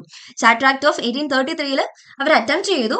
ചാർട്ടർ ആക്ട് ഓഫ് 1853 എന്താണ് അവർ ഇൻട്രൊഡ്യൂസ് ചെയ്തു. അങ്ങനെ ഒരു open competition for the selection and recruitment of civil servants, അങ്ങനെ ഒരു സിസ്റ്റം അവർ ഇൻട്രൊഡ്യൂസ് ചെയ്തു. പിന്നെ ഇവിടെ എന്ത് പഠിക്കാനുണ്ട്? Uncovenanted civil service and covenanted civil service ഉണ്ട്. എന്താണ് കോവിനേറ്റഡ് സിവിൽ സർവീസ്? അതാണ് higher civil service, not for Indians. ഇന്ത്യൻസിന് വേണ്ടിയിട്ടുള്ളതല്ല, അത് ബ്രിട്ടീഷേഴ്സിന് വേണ്ടിയിട്ടുള്ളതായിരുന്നു. ഇനി അടുത്തതാണ് അൺകോവിനേറ്റഡ് സിവിൽ സർവീസ്, അതായത് ലോവർ സിവിൽ സർവീസ്. അത് ആർക്ക് വേണ്ടിയിട്ടുള്ളതാണ്? ഇന്ത്യൻസിന് വേണ്ടിയിട്ട് ഉള്ളതായിരുന്നു. ഈ അൺകോവിനേറ്റഡ് സിവിൽ സർവീസിന്റെ അല്ലെങ്കിൽ ഇന്ത്യൻ സിവിൽ സർവീസിന് വേണ്ടിയിട്ടുള്ള ഒരു കമ്മിറ്റി ഫോം ആയിട്ടുണ്ടായിരുന്നു. ആ കമ്മിറ്റി ഫോം ആയ വർഷം ഏതാണ്? അപ്പോയിന്റ് ആയ വർഷം ഏതാണ്? 1854 the committee on Indian civil service was appointed on 1854. ഓർത്ത് വെക്കുക. Covenanted civil service and uncovenanted civil service. Uncovenanted civil service ആണ് ഇത് ഇന്ത്യൻ സിവിൽ സർവീസ് എന്ന് പറയുന്നത്. The committee on Indian civil service was appointed on 1854. Year ഓർത്ത് വെക്കുക. Charter act of 1853 ആണ് പഠിക്കുന്നത്. അവിടെയാണ് എന്ത് ഇന്ത്യൻ സിവിൽ സർവീസ് ഒരു കമ്മിറ്റി അപ്പോയിന്റ് ആവുന്നത് ഇന്ത്യൻ സിവിൽ സർവീസിന് മേളിൽ. അത് അപ്പോയിന്റ് ആവുന്നത് എന്നാണ്? ഒരു വർഷം കഴിഞ്ഞിട്ട് 1854. ഓക്കെ. പിന്നെ അവിടെ ഒരു ഇമ്പോർട്ടന്റ് ആയിട്ടുള്ള ഒരു കാര്യം കൂടെ നടന്നിട്ടുണ്ട് ഈ ഒരു ആക്ടിന്റെ ടൈമിൽ. അതെന്താണ്? It introduce four the first time local representation in Indian Legislative council. അതായത് ഇന്ത്യൻ അല്ലെങ്കിൽ ഒരു സെപ്പറേറ്റ് ലെജിസ്ലേറ്റീവ് കൗൺസിൽ കൊണ്ടുവന്നു എന്ന് പറഞ്ഞായിരുന്നു. അതെന്തെന്ന് അറിയപ്പെട്ടു? ഇന്ത്യൻ അല്ലെങ്കിൽ സെൻട്രൽ ലെജിസ്ലേറ്റീവ് കൗൺസിൽ എന്ന് അറിയപ്പെട്ടിരുന്നു. ആ ഒരു സെൻട്രൽ അല്ലെങ്കിൽ ഇന്ത്യൻ ലെജിസ്ലേറ്റീവ് കൗൺസിൽ ഒരു ലോക്കൽ റെപ്രസെന്റേഷൻ, അതായത് 6 ലെജിസ്ലേറ്റീവ് മെമ്പേഴ്സ് പുതുതായിട്ട് ആഡായി. ഇതിൽ 4 പേര് ആരായിരുന്നു? 4 members were appointed by the local governments of Madras, Bombay, Bengal and Agra. ഈ 4 മെമ്പേഴ്സ് അപ്പോയിന്റ് ചെയ്യപ്പെട്ടത് എങ്ങനെയാണ്? By the local governments of Madras, Bombay, Bengal, Agra. ഈ സ്ഥലങ്ങൾ ഒന്ന് ഓർത്തു വെക്കുക. മദ്രാസ്, ബോംബെ, ബംഗാൾ, ആഗ്ര എന്നൊന്ന് ഓർത്തു വെക്കുക. ഈ മദ്രാസ്, ബോംബെ, ബംഗാൾ, ആഗ്രയിലെ ലോക്കൽ ഗവൺമെന്റ്സ് മുഖേനയാണ് ഈ 4 മെമ്പേഴ്സ് അപ്പോയിന്റ് ആയത്. ഇത്രയും കാര്യങ്ങളാണ് ചാർട്ടർ ആക്ട് ഓഫ് 1853 പഠിക്കാനുള്ളത്. ഇതിൽ ഇയർ പഠിച്ചു വെക്കേണ്ടത് committee on Indian civil service was appointed on 1854. ആ കമ്മിറ്റിക്ക് ഒരു പേരുണ്ട്. അറിയാവുന്നവർ എന്ത് ചെയ്യുക? കമന്റ് ചെയ്യുക. പിന്നെ അടുത്തതാണ്, അപ്പൊ എന്ത് ചെയ്തു? നമ്മുടെ കമ്പനി റൂള് അവസാനിച്ചു. ഇനി അടുത്തതാണ് ക്രൗൺ റൂള്. 1858 to 1947 വരെയുള്ള കാര്യമാണ് എന്ത്? ക്രൗൺ റൂളില് വരുന്നത്. ആക്ടുകളും ഈവൻസും ഒക്കെയാണ് ക്രൗൺ റൂൾ വരുന്നത്. അത് ഏതൊക്കെയാണെന്ന് നമുക്ക് നോക്കാം. അതായത് സ്വാതന്ത്ര്യം കിട്ടുന്ന വരെയുള്ള കാര്യങ്ങളാണ്. ഇതിൽ ആദ്യത്തെ ആക്ട് ആണ് government of India act of 1858. ആദ്യം നമുക്ക് പഠിക്കാനുള്ളതാണ്, പക്ഷെ ഞാൻ അതിന് പേര് കൊടുക്കാനായിട്ട് മറന്നുപോയി. ഈ government of India act of 1858 എന്തെന്ന് അറിയപ്പെടുന്നത്? Act for the Good Government of India. Act for the Good Government of India എന്നറിയപ്പെടുന്ന ആക്ട് ആണ് ഇത് government of India act of 1858. ഈ റിവോൾട്ട് ഓഫ് 1857 അതെന്തെന്ന് അറിയപ്പെടുന്നത്? Sepoy mutiny, first war of independence എന്നൊക്കെ അറിയപ്പെടുന്ന ഏതാണ്? റിവോൾട്ട് ഓഫ് 1857 ആണ്. ഇത് നോർത്ത് വെക്കാൻ നമ്മൾ ആദ്യം പറഞ്ഞിരുന്നു. ഓക്കെ. അപ്പം government of India act of 1858 എന്നാണ് അറിയപ്പെടുന്നത്. Act for the Good Government of India എന്നാണ് അറിയപ്പെടുന്നത്. പിന്നെ എന്ത് ചെയ്തു? It abolish EIC and transfer powers to British Crown. ഇതാണ് ഈസ്റ്റ് ഇന്ത്യ കമ്പനി എന്നെ എന്ത് ചെയ്തു? അബോളിഷ് ചെയ്തു. എന്നിട്ട് അതിന്റെ പവേഴ്സ് ഒക്കെ ആർക്ക് കൊടുത്തു? ബ്രിട്ടീഷ് ക്രൗണിന് കൊടുത്തു. പിന്നെ ഇവിടെ എന്താ ചെയ്തതെന്ന് പറയാം. It change the designation of the Governor general of India to the Viceroy of India. അതായത് നമ്മൾ പറഞ്ഞു റെഗുലേറ്റിംഗ് ആക്ടിൽ എന്ത് ചെയ്തു? ഗവർണർ ഓഫ് ബംഗാളിനെ ഗവർണർ ജനറൽ ഓഫ് ബംഗാൾ ആക്കി. പിന്നെ എന്താണ്? നമ്മുടെ ചാർട്ടർ ആക്ട് ഓഫ് 1833 എന്ത് ചെയ്തു? ഗവർണർ ജനറൽ ഓഫ് ബംഗാളിനെ ഗവർണർ ജനറൽ ഓഫ് ഇന്ത്യ ആക്കി. അതിനുശേഷം government of India act of 1858 എന്ത് ചെയ്തു? ഈ ഗവർണർ ജനറൽ ഓഫ് ഇന്ത്യനെ എന്താക്കി? വൈസ്രോയി ഓഫ് ഇന്ത്യ എന്ന് ആക്കി. ഇവരിങ്ങനെ പേര് മാറ്റിക്കൊണ്ടേയിരിക്കുക. എന്നിട്ട് ആരായിരുന്നു ആദ്യത്തെ വൈസ്രോയി? ലോർഡ് കാനിങ് ആയിരുന്നു ആദ്യത്തെ വൈസ്രോയി. വൈസ്രോയി എന്ന് പറയുന്ന ആരാണ്? Viceroy is the direct representative of the British crown in India. ഇന്ത്യയിലെ ബ്രിട്ടീഷ് ക്രൗണിന്റെ ഡയറക്ട് റെപ്രസെന്റേറ്റീവ് ആയിരുന്നു ആര്? വൈസ്രോയി എന്ന് പറയുന്നത്. ആദ്യത്തെ വൈസ്രോയി ആരാണ്? നമ്മുടെ ലോർഡ് കാനിങ് ആയിരുന്നു ആദ്യത്തെ വൈസ്രോയി. ഇത് കൊണ്ടുവന്ന വർഷം ഏതാണ്? 1858. Government of India act of 1858. പിന്നെ എന്താണ്? End the system of double government. Double government system എന്ത് ചെയ്തു? അവര് എൻഡ് ചെയ്തു. എങ്ങനെയാണ്? Board of control, court of directors എന്നൊക്കെ പറഞ്ഞിട്ട് 2 ബോഡി ക്രിയേറ്റ് ചെയ്ത കാര്യം നമ്മൾ പറഞ്ഞില്ലായിരുന്നോ? അതിനെയൊക്കെ അബോളിഷ് ചെയ്തിട്ട് ഡബിൾ ഗവൺമെന്റ് എന്ന സിസ്റ്റം അവർ എന്ത് ചെയ്തു? ഈ ഒരു ആക്ട് പ്രകാരം എൻഡ് ചെയ്തു. പിന്നെ എന്ത് ചെയ്തു? Created a new office, secretary of state for India. Secretary of state for India എന്ന് പറഞ്ഞിട്ട് ഒരു ന്യൂ ഓഫീസ് ക്രിയേറ്റ് ചെയ്തു. ബോർഡ് ഓഫ് കൺട്രോളിനെ മാറ്റി, കോർട്ട് ഓഫ് ഡയറക്ടേഴ്സിനെ മാറ്റി, എന്നിട്ട് എന്ത് ചെയ്തു? ഒരു ന്യൂ ഓഫീസ് ക്രിയേറ്റ് ചെയ്തു. എന്നിട്ട് എന്താണ് അറിയപ്പെടുന്നത്? Secretary of state for India എന്നാണ് അറിയപ്പെട്ടിരുന്നത്. The secretary of state was a member of British cabinet. ഈ secretary of state for India എന്ന് പറയുന്ന ആരാണ്? ഒരു member of British cabinet. British ക്യാബിനറ്റിലെ ഒരു മെമ്പർ ആയിരുന്നു ആര്? ഈ secretary of state for India എന്ന് പറയുന്ന വ്യക്തി. പിന്നെ എന്താണ്? Established a 15 member council to assist the secretary of state for India. ഈ സെക്രട്ടറി ഓഫ് സ്റ്റേറ്റ് ഫോർ ഇന്ത്യനെ അസിസ്റ്റ് ചെയ്യാനായിട്ട് ഒരു 15 മെമ്പേഴ്സ് ഉള്ള കൗൺസിൽ രൂപീകരിച്ചു. ഇനി എന്തിനു വേണ്ടിയിട്ടാണ്, അല്ലെങ്കിൽ എന്ത് പവർ ആയിരുന്നു ഈ സെക്രട്ടറി ഓഫ് സ്റ്റേറ്റ് ഫോർ ഇന്ത്യക്ക് ഉണ്ടായിരുന്നത്? Complete authority and control over Indian administration. ഈ സെക്രട്ടറി ഓഫ് സ്റ്റേറ്റ് ഫോർ ഇന്ത്യക്ക് എന്തുണ്ടായിരുന്നു? Complete authority and control over Indian administration. Indian അഡ്മിനിസ്ട്രേഷന് മേലെ കംപ്ലീറ്റ് അതോറിറ്റിയും കൺട്രോളും ഉണ്ടായിരുന്ന ഒരു വ്യക്തിയായിരുന്നു ആര്? Secretary of state for India. അപ്പം government of India act of 1858 revolt of 1857 ഓർത്ത് വെക്കുക. അവിടെ എന്തൊക്കെയാണുള്ളത്? അത് എന്തെന്നാണ് അറിയപ്പെടുന്നത്? ഫസ്റ്റ് വാർ ഇൻഡിപെൻഡൻസ് അല്ലെങ്കിൽ സിപ്പോയി മ്യൂട്ടണി ആണ് അറിയപ്പെട്ടിരുന്നത്. പിന്നെ ഈ government of India act of 1858 എന്താണ് അറിയപ്പെടുന്നത്? Act for the Good Government of India എന്നാണ് അറിയപ്പെടുന്നത്. അത് എന്ത് ചെയ്തു? EIC, അതായത് ഈസ്റ്റ് ഇന്ത്യ കമ്പനീനെ അബോളിഷ് ചെയ്തു. എന്നിട്ട് എല്ലാ പവേഴ്സും ബ്രിട്ടീഷ് ക്രൗണിന് ട്രാൻസ്ഫർ ചെയ്തു. പിന്നെ എന്താണ് നമ്മുടെ ഗവർണർ ജനറൽ ഓഫ് ഇന്ത്യനെ മാറ്റിയിട്ട് എന്തെന്നാക്കി? വൈസ്രോയി ഓഫ് ഇന്ത്യ എന്നാക്കി. ഫസ്റ്റ് വൈസ്രോയി ആരായിരുന്നു? ലോർഡ് കാനിങ് ആയിരുന്നു ആദ്യത്തെ വൈസ്രോയി. പിന്നെ എന്ത് ചെയ്തു? ഡബിൾ ഗവൺമെന്റ് എന്ന സിസ്റ്റം അബോളിഷ് ചെയ്തു. എങ്ങനെ? കോർട്ട് ഓഫ് ഡയറക്ടേഴ്സിനെയും ബോർഡ് ഓഫ് കൺട്രോളിനെയും അബോളിഷ് ചെയ്തിട്ട് ഡബിൾ ഗവൺമെന്റ് എന്ന സിസ്റ്റം എൻഡ് ചെയ്തു. പിന്നെ എന്താണ്? Created a new office, secretary of state for India എന്ന് പറഞ്ഞിട്ട് ഒരു പുതിയ ഓഫീസ് ക്രിയേറ്റ് ചെയ്തു. ഒരു 15 മെമ്പർ കൗൺസിലിനെ രൂപീകരിച്ച ആരെ അസിസ്റ്റ് ചെയ്യാനായിട്ട്? സെക്രട്ടറി ഓഫ് സ്റ്റേറ്റ് ഫോർ ഇന്ത്യനെ അസിസ്റ്റ് ചെയ്യാനായിട്ട് ഒരു 15 മെമ്പർ കൗൺസിലിനെ രൂപീകരിച്ചു. ഇനി അടുത്തതാണ് ഇന്ത്യൻ കൗൺസിൽസ് ആക്ട്. ഇത് 3 എണ്ണമാണ്, ഒരു സീരീസ് ആണ്. Indian councils act of 1861, Indian councils act of 1892 and Indian councils act of 1909. ഇങ്ങനെ 3 കൗൺസിൽ ആക്ടുകളാണ് ഉള്ളത്. അതിലെ ഇന്ത്യൻ കൗൺസിൽസ് ആക്ട് ഓഫ് 1861 എന്ന് പറയുന്നത് എന്താണ്? Viceroy should nominate some non official members. എന്താണ്? വൈസ്രോയി തന്റെ എക്സിക്യൂട്ടീവ് കൗൺസിലേക്ക് എന്ത് ചെയ്തു? കുറച്ച് നോൺ ഒഫീഷ്യൽ മെമ്പേഴ്സിനെ നോമിനേറ്റ് ചെയ്തു. ആരെയൊക്കെയാണ് നോമിനേറ്റ് ചെയ്തത്? Raja of Benares, the maharaja of Patiala, sir Dinkar ഈ 3 പേരെ എന്ത് ചെയ്തു?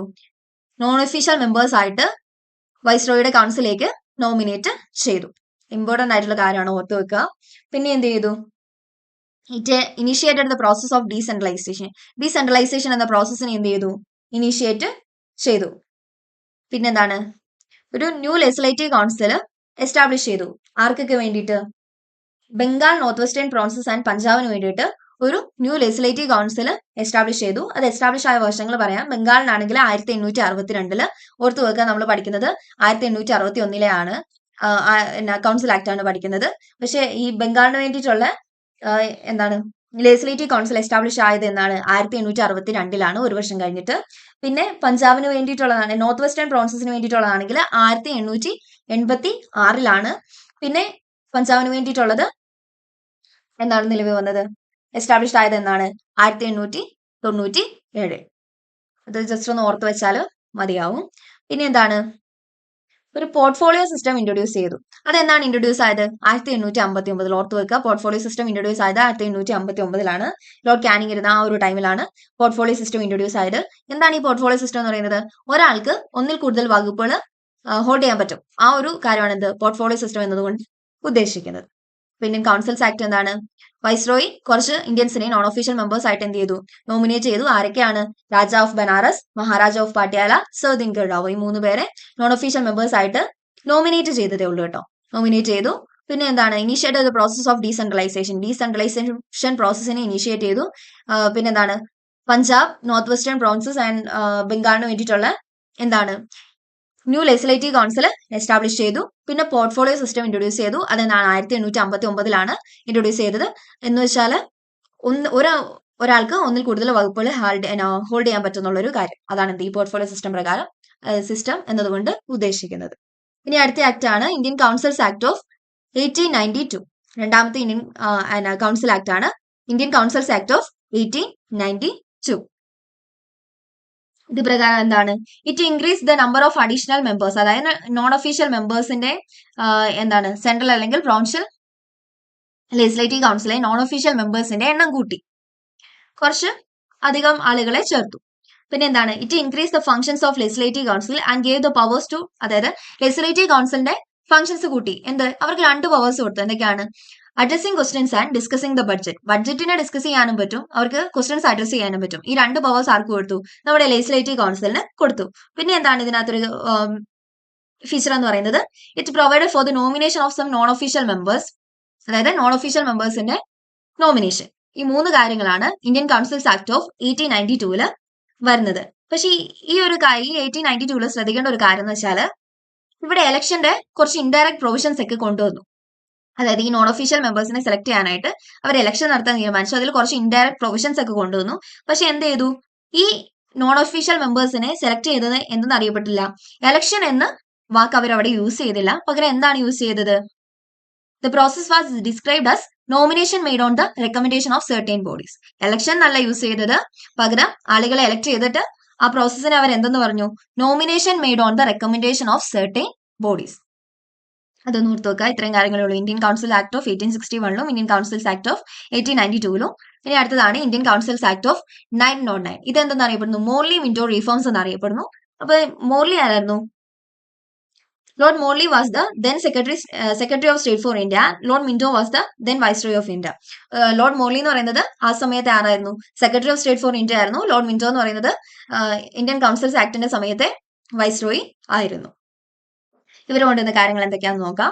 It increase the size of the legislative council both central and provincial. പ്രൊവിൻഷ്യലിലും സെൻട്രലിലും എന്തായിരുന്നു? ലെജിസ്ലേറ്റീവ് കൗൺസിലിന്റെ അംഗങ്ങളുടെ എണ്ണം കുറച്ച് കൂട്ടി. The number of members in the central legislative council was raised from 16 to 60. അതായത് 16 മെമ്പേഴ്സ് ആയിരുന്നു സെൻട്രൽ ലെജിസ്ലേറ്റീവ് കൗൺസിൽ ഉണ്ടായിരുന്നത്. അതിനെ എത്രയാക്കി? 60 ആക്കി. അപ്പൊ ഒരു അത്യാവശ്യം കുറെ ആളുകളെ എന്ത് ചെയ്തു? അവരിതിലേക്ക് ചേർത്തു. പിന്നെ എന്താണ്? പ്രൊവിൻഷ്യൽ ലെജിസ്ലേറ്റീവ് കൗൺസിലെ മെമ്പേഴ്സിന് എണ്ണമൊന്നും ഇല്ലായിരുന്നു. അതൊരു എന്താ പറയാ സ്പെഷ്യൽ നമ്മുടെ സെൻട്രൽ ലെജിസ്ലേറ്റീവ് കൗൺസിൽ 16 മെമ്പേഴ്സിനെ 60 മെമ്പേഴ്സ് ആക്കി. പക്ഷെ പ്രൊവിൻഷ്യൽ ലെജിസ്ലേറ്റീവ് കൗൺസിൽ അങ്ങനെ ഒരു കറക്റ്റ് ആയിട്ട് ഒരു എണ്ണമൊന്നും ഇല്ലായിരുന്നു. പിന്നെ എന്ത് ചെയ്തു? It retained official majority in the central legislative council but allowed the provincial legislative council to have non official majority. എന്താണ്? സെൻട്രൽ ലെജിസ്ലേറ്റീവ് കൗൺസിൽ എന്തുണ്ടായിരിക്കണം? ഒഫീഷ്യൽ മെജോറിറ്റി ഉണ്ടായിരിക്കണം എന്ന് പറഞ്ഞു. പക്ഷെ ലെജിസ്ലേറ്റീവ് അതായത് പ്രൊവിൻഷ്യൽ ലെജിസ്ലേറ്റീവ് കൗൺസിൽ എന്തുണ്ടാവാം? നോൺ ഒഫീഷ്യൽ മെജോറിറ്റി ആയാലും കുഴപ്പമില്ല. പക്ഷെ സെൻട്രൽ ലെജിസ്ലേറ്റീവ് കൗൺസിൽ എന്തുണ്ടായിരിക്കണം? ഒഫീഷ്യൽ മെജോറിറ്റി ഉണ്ടായിരിക്കണം എന്നൊരു കാര്യം ആര് പറഞ്ഞു. പിന്നെ ഈ പേര് ഓർത്തു വെക്കുക, സത്യേന്ദ്ര പ്രസാദ് സിൻഹ. ആരാണ് Satyendra Prasad Sinha? Satyendra Prasad Sinha becomes the first Indian to join the viceroy executive council. നേരത്തെ നമ്മൾ പറഞ്ഞു വൈസ്രോയ് കുറച്ച് പേരെ നോമിനേറ്റ് ചെയ്തെന്നൊക്കെ പറഞ്ഞായിരുന്നു. പക്ഷെ സത്യേന്ദ്ര പ്രസാദ് സിൻഹയാണ് ആര്? വൈസ്രോയ് എക്സിക്യൂട്ടീവ് കൗൺസിൽ ജോയിൻ ചെയ്ത ആദ്യത്തെ ഇന്ത്യൻ എന്ന് പറയുന്നത് സത്യേന്ദ്ര പ്രസാദ് സിൻഹയായിരുന്നു. ഇത്രയും കാര്യങ്ങൾ ഓർത്തു വെക്കാം. പിന്നെ ലോർഡ് മിന്റോ എന്നറിയപ്പെടുന്നു ഫാദർ ഓഫ് കമ്മ്യൂണൽ ഇലക്ടോറേറ്റ് എന്ന് അറിയപ്പെടുന്നു. എന്തുകൊണ്ടാണ് Lord Minto father of communal electorate എന്ന് അറിയപ്പെടുന്നത്? നോക്കാവേ. ലോർഡ് മിന്റോ എന്ത് ചെയ്തു? കമ്മ്യൂണൽ റെപ്രസെന്റേഷൻ എന്ന് പറഞ്ഞിട്ട് ഒരു സിസ്റ്റം ഇൻട്രൊഡ്യൂസ് ചെയ്തു. എന്തിനു വേണ്ടിയിട്ട്? നമ്മുടെ ഇന്ത്യയിൽ ഉണ്ടായിരുന്ന ഹിന്ദുക്കളുടെയും മുസ്ലിങ്ങളുടെയും ഇടയിൽ ഒരു ഡിസ്പ്യൂട്ട് ക്രിയേറ്റ് ചെയ്യാനായിട്ട് ലോർഡ് മിന്റോ കമ്മ്യൂണൽ റെപ്രസെന്റേഷൻ എന്ന് പറഞ്ഞിട്ട് ഒരു സിസ്റ്റം ഇൻട്രൊഡ്യൂസ് ചെയ്തു. അതായത് മുസ്ലിം മെമ്പേഴ്സ് എങ്ങനെയാണ് തെരഞ്ഞെടുക്കപ്പെടുന്നത്? മുസ്ലിം വോട്ടേഴ്സ് പ്രകാരം. അതുപോലെ ഹിന്ദു മെമ്പേഴ്സ് എങ്ങനെയാണ് തെരഞ്ഞെടുക്കപ്പെടുന്നത്? ഹിന്ദു വോട്ടേഴ്സ് പ്രകാരം. ഇങ്ങനെ ഹിന്ദുക്കളും മുസ്ലിങ്ങളും തമ്മിൽ ഇന്ത്യയിൽ ഉണ്ടായിരുന്ന ആ ഒരു ടൈമില് ഹിന്ദുക്കളും മുസ്ലിങ്ങളും തമ്മിൽ ഒരു ഡിസ്പ്യൂട്ട് ക്രിയേറ്റ് ചെയ്യാനായിട്ട് എന്ത് ചെയ്തു? ലോർഡ് മിന്റോ കമ്മ്യൂണൽ ഇലക്ടോറേറ്റ് എന്ന് പറഞ്ഞിട്ട് ഒരു സിസ്റ്റം കൊണ്ടുവന്നു. അതായത് കമ്മ്യൂണൽ റെപ്രസെന്റേഷൻ. മുസ്ലിംസ് ആരെ വോട്ട് ചെയ്ത് എലക്ട് ചെയ്യും? മുസ്ലിം മെമ്പേഴ്സിനെ. അതുപോലെ ഹിന്ദുസ് ആരെ വോട്ട് ചെയ്ത് എലക്ട് ചെയ്യും? ഹിന്ദു മെമ്പേഴ്സിനെ. ഈ ഒരു കമ്മ്യൂണൽ റെപ്രസെന്റേഷൻ അല്ലെങ്കിൽ ഒരു കമ്മ്യൂണൽ റെപ്രസെന്റേഷൻ കൊണ്ടുവന്നത് കൊണ്ടാണ് എന്ത് Lord Minto father of communal electorate എന്ന് അറിയപ്പെടുന്നത്. ഇത്രയും കാര്യങ്ങളാണ് എന്ത് ഇന്ത്യൻ കൗൺസിൽസ് ആക്ട് ഓഫ് 1909 പഠിക്കാനുള്ളത്. അതെന്താണ് അറിയപ്പെടുന്നത് മോൺലി മിന്റോ റീഫോംസ് എന്നാണ് അറിയപ്പെടുന്നത്. ഓക്കെ, ഇനി അടുത്ത ആക്ട് ആണ് government of India act of 1990. ഇതെന്താണ് അറിയപ്പെടുന്നത് മോണ്ടാഗു ചെംസോഡ് റീഫോംസ് എന്നാണ് അറിയപ്പെടുന്നത്. ആരായിരുന്നു ലോർഡ് മോണ്ടാഗു എന്ന് പറയുന്നത് അപ്പോഴത്തെ secretary of state for India ആയിരുന്നു. ചെംസോഡ് എന്ന് പറയുന്നത് വൈസ്രോയി ആയിരുന്നു ആ ഒരു ടൈമിലെ government of India act of 1990 ആ ഒരു ടൈമിലെ വൈസ്രോയി ആയിരുന്നു ആര് ചെംസോഡ് എന്ന് പറയുന്നത്. ഇവിടെ ഒരു ആഗസ്റ്റ് ഓഫർ ഉണ്ട്. ആഗസ്റ്റ് ഓഫറിന്റെ ഡേറ്റ് വരുന്നത് ഓഗസ്റ്റ് 20, 1917 ആണ്. എന്താണ് ഓഗസ്റ്റ് ഓഫർ എന്ന് നമുക്ക് നോക്കാം. The British government declared four the first time that its objective was the gradual introduction of responsible government in India. British government എന്തെന്ന് പറഞ്ഞു അവരുടെ ഒബ്ജക്റ്റീവ് എന്ന് പറയുന്നത് ഇന്ത്യയിൽ ഒരു റെസ്പോൺസിബിൾ ഗവൺമെന്റിനെ ഇൻട്രൊഡ്യൂസ് ചെയ്യുക എന്നുള്ളതാണെന്ന് പറഞ്ഞു. ഈ പറഞ്ഞത് എന്തെന്ന് അറിയപ്പെട്ടു ഓഗസ്റ്റ് ഓഫർ എന്ന് അറിയപ്പെട്ടു. എന്നാണ് അങ്ങനെ പറഞ്ഞത് ഓഗസ്റ്റ് 20, 1917 പറഞ്ഞത്. ഇതാണ് എന്ത് ഓഗസ്റ്റ് ഓഫർ എന്ന് പറയുന്നത്. ഇത്രയും കാര്യങ്ങളുള്ളൂ. ബ്രിട്ടീഷ് ഗവൺമെന്റ് എന്ന് പറഞ്ഞു ഇന്ത്യയിൽ ഒരു റെസ്പോൺസിബിൾ ഗവൺമെന്റിനെ ഇൻട്രൊഡ്യൂസ് ചെയ്യുക എന്നുള്ളതാണ് അവരുടെ ഒബ്ജക്റ്റീവ് എന്ന് പറഞ്ഞു. ഓഗസ്റ്റ് 20, 1917 ഇങ്ങനെ പറഞ്ഞത്. ഇതാണ് എന്ത് ഓഗസ്റ്റ് ഓഫർ എന്ന് അറിയപ്പെടുന്നത്. അത്രയും കാര്യങ്ങളേ ഉള്ളത് പഠിക്കാനായിട്ട്. പിന്നെ എന്താണ് ഇവിടെ കുറച്ച് ഫീച്ചേഴ്സ് ഉണ്ട്. ഈ ഒരു ആക്ടിന്റെ കുറെ ഫീച്ചേഴ്സ് ഉണ്ട്. അത് ഏതൊക്കെയാണെന്ന് നമുക്ക് നോക്കാം. Government of India act of 1990 features ഏതൊക്കെയാണെന്ന് നോക്കാം. Separating the central and provincial subjects. ഇവർ എന്ത് ചെയ്തു സെൻട്രൽ ആൻഡ് പ്രൊവിൻഷ്യൽ സബ്ജക്ട്സിനെ എന്ത് ചെയ്തു സെപ്പറേറ്റ് ചെയ്തു.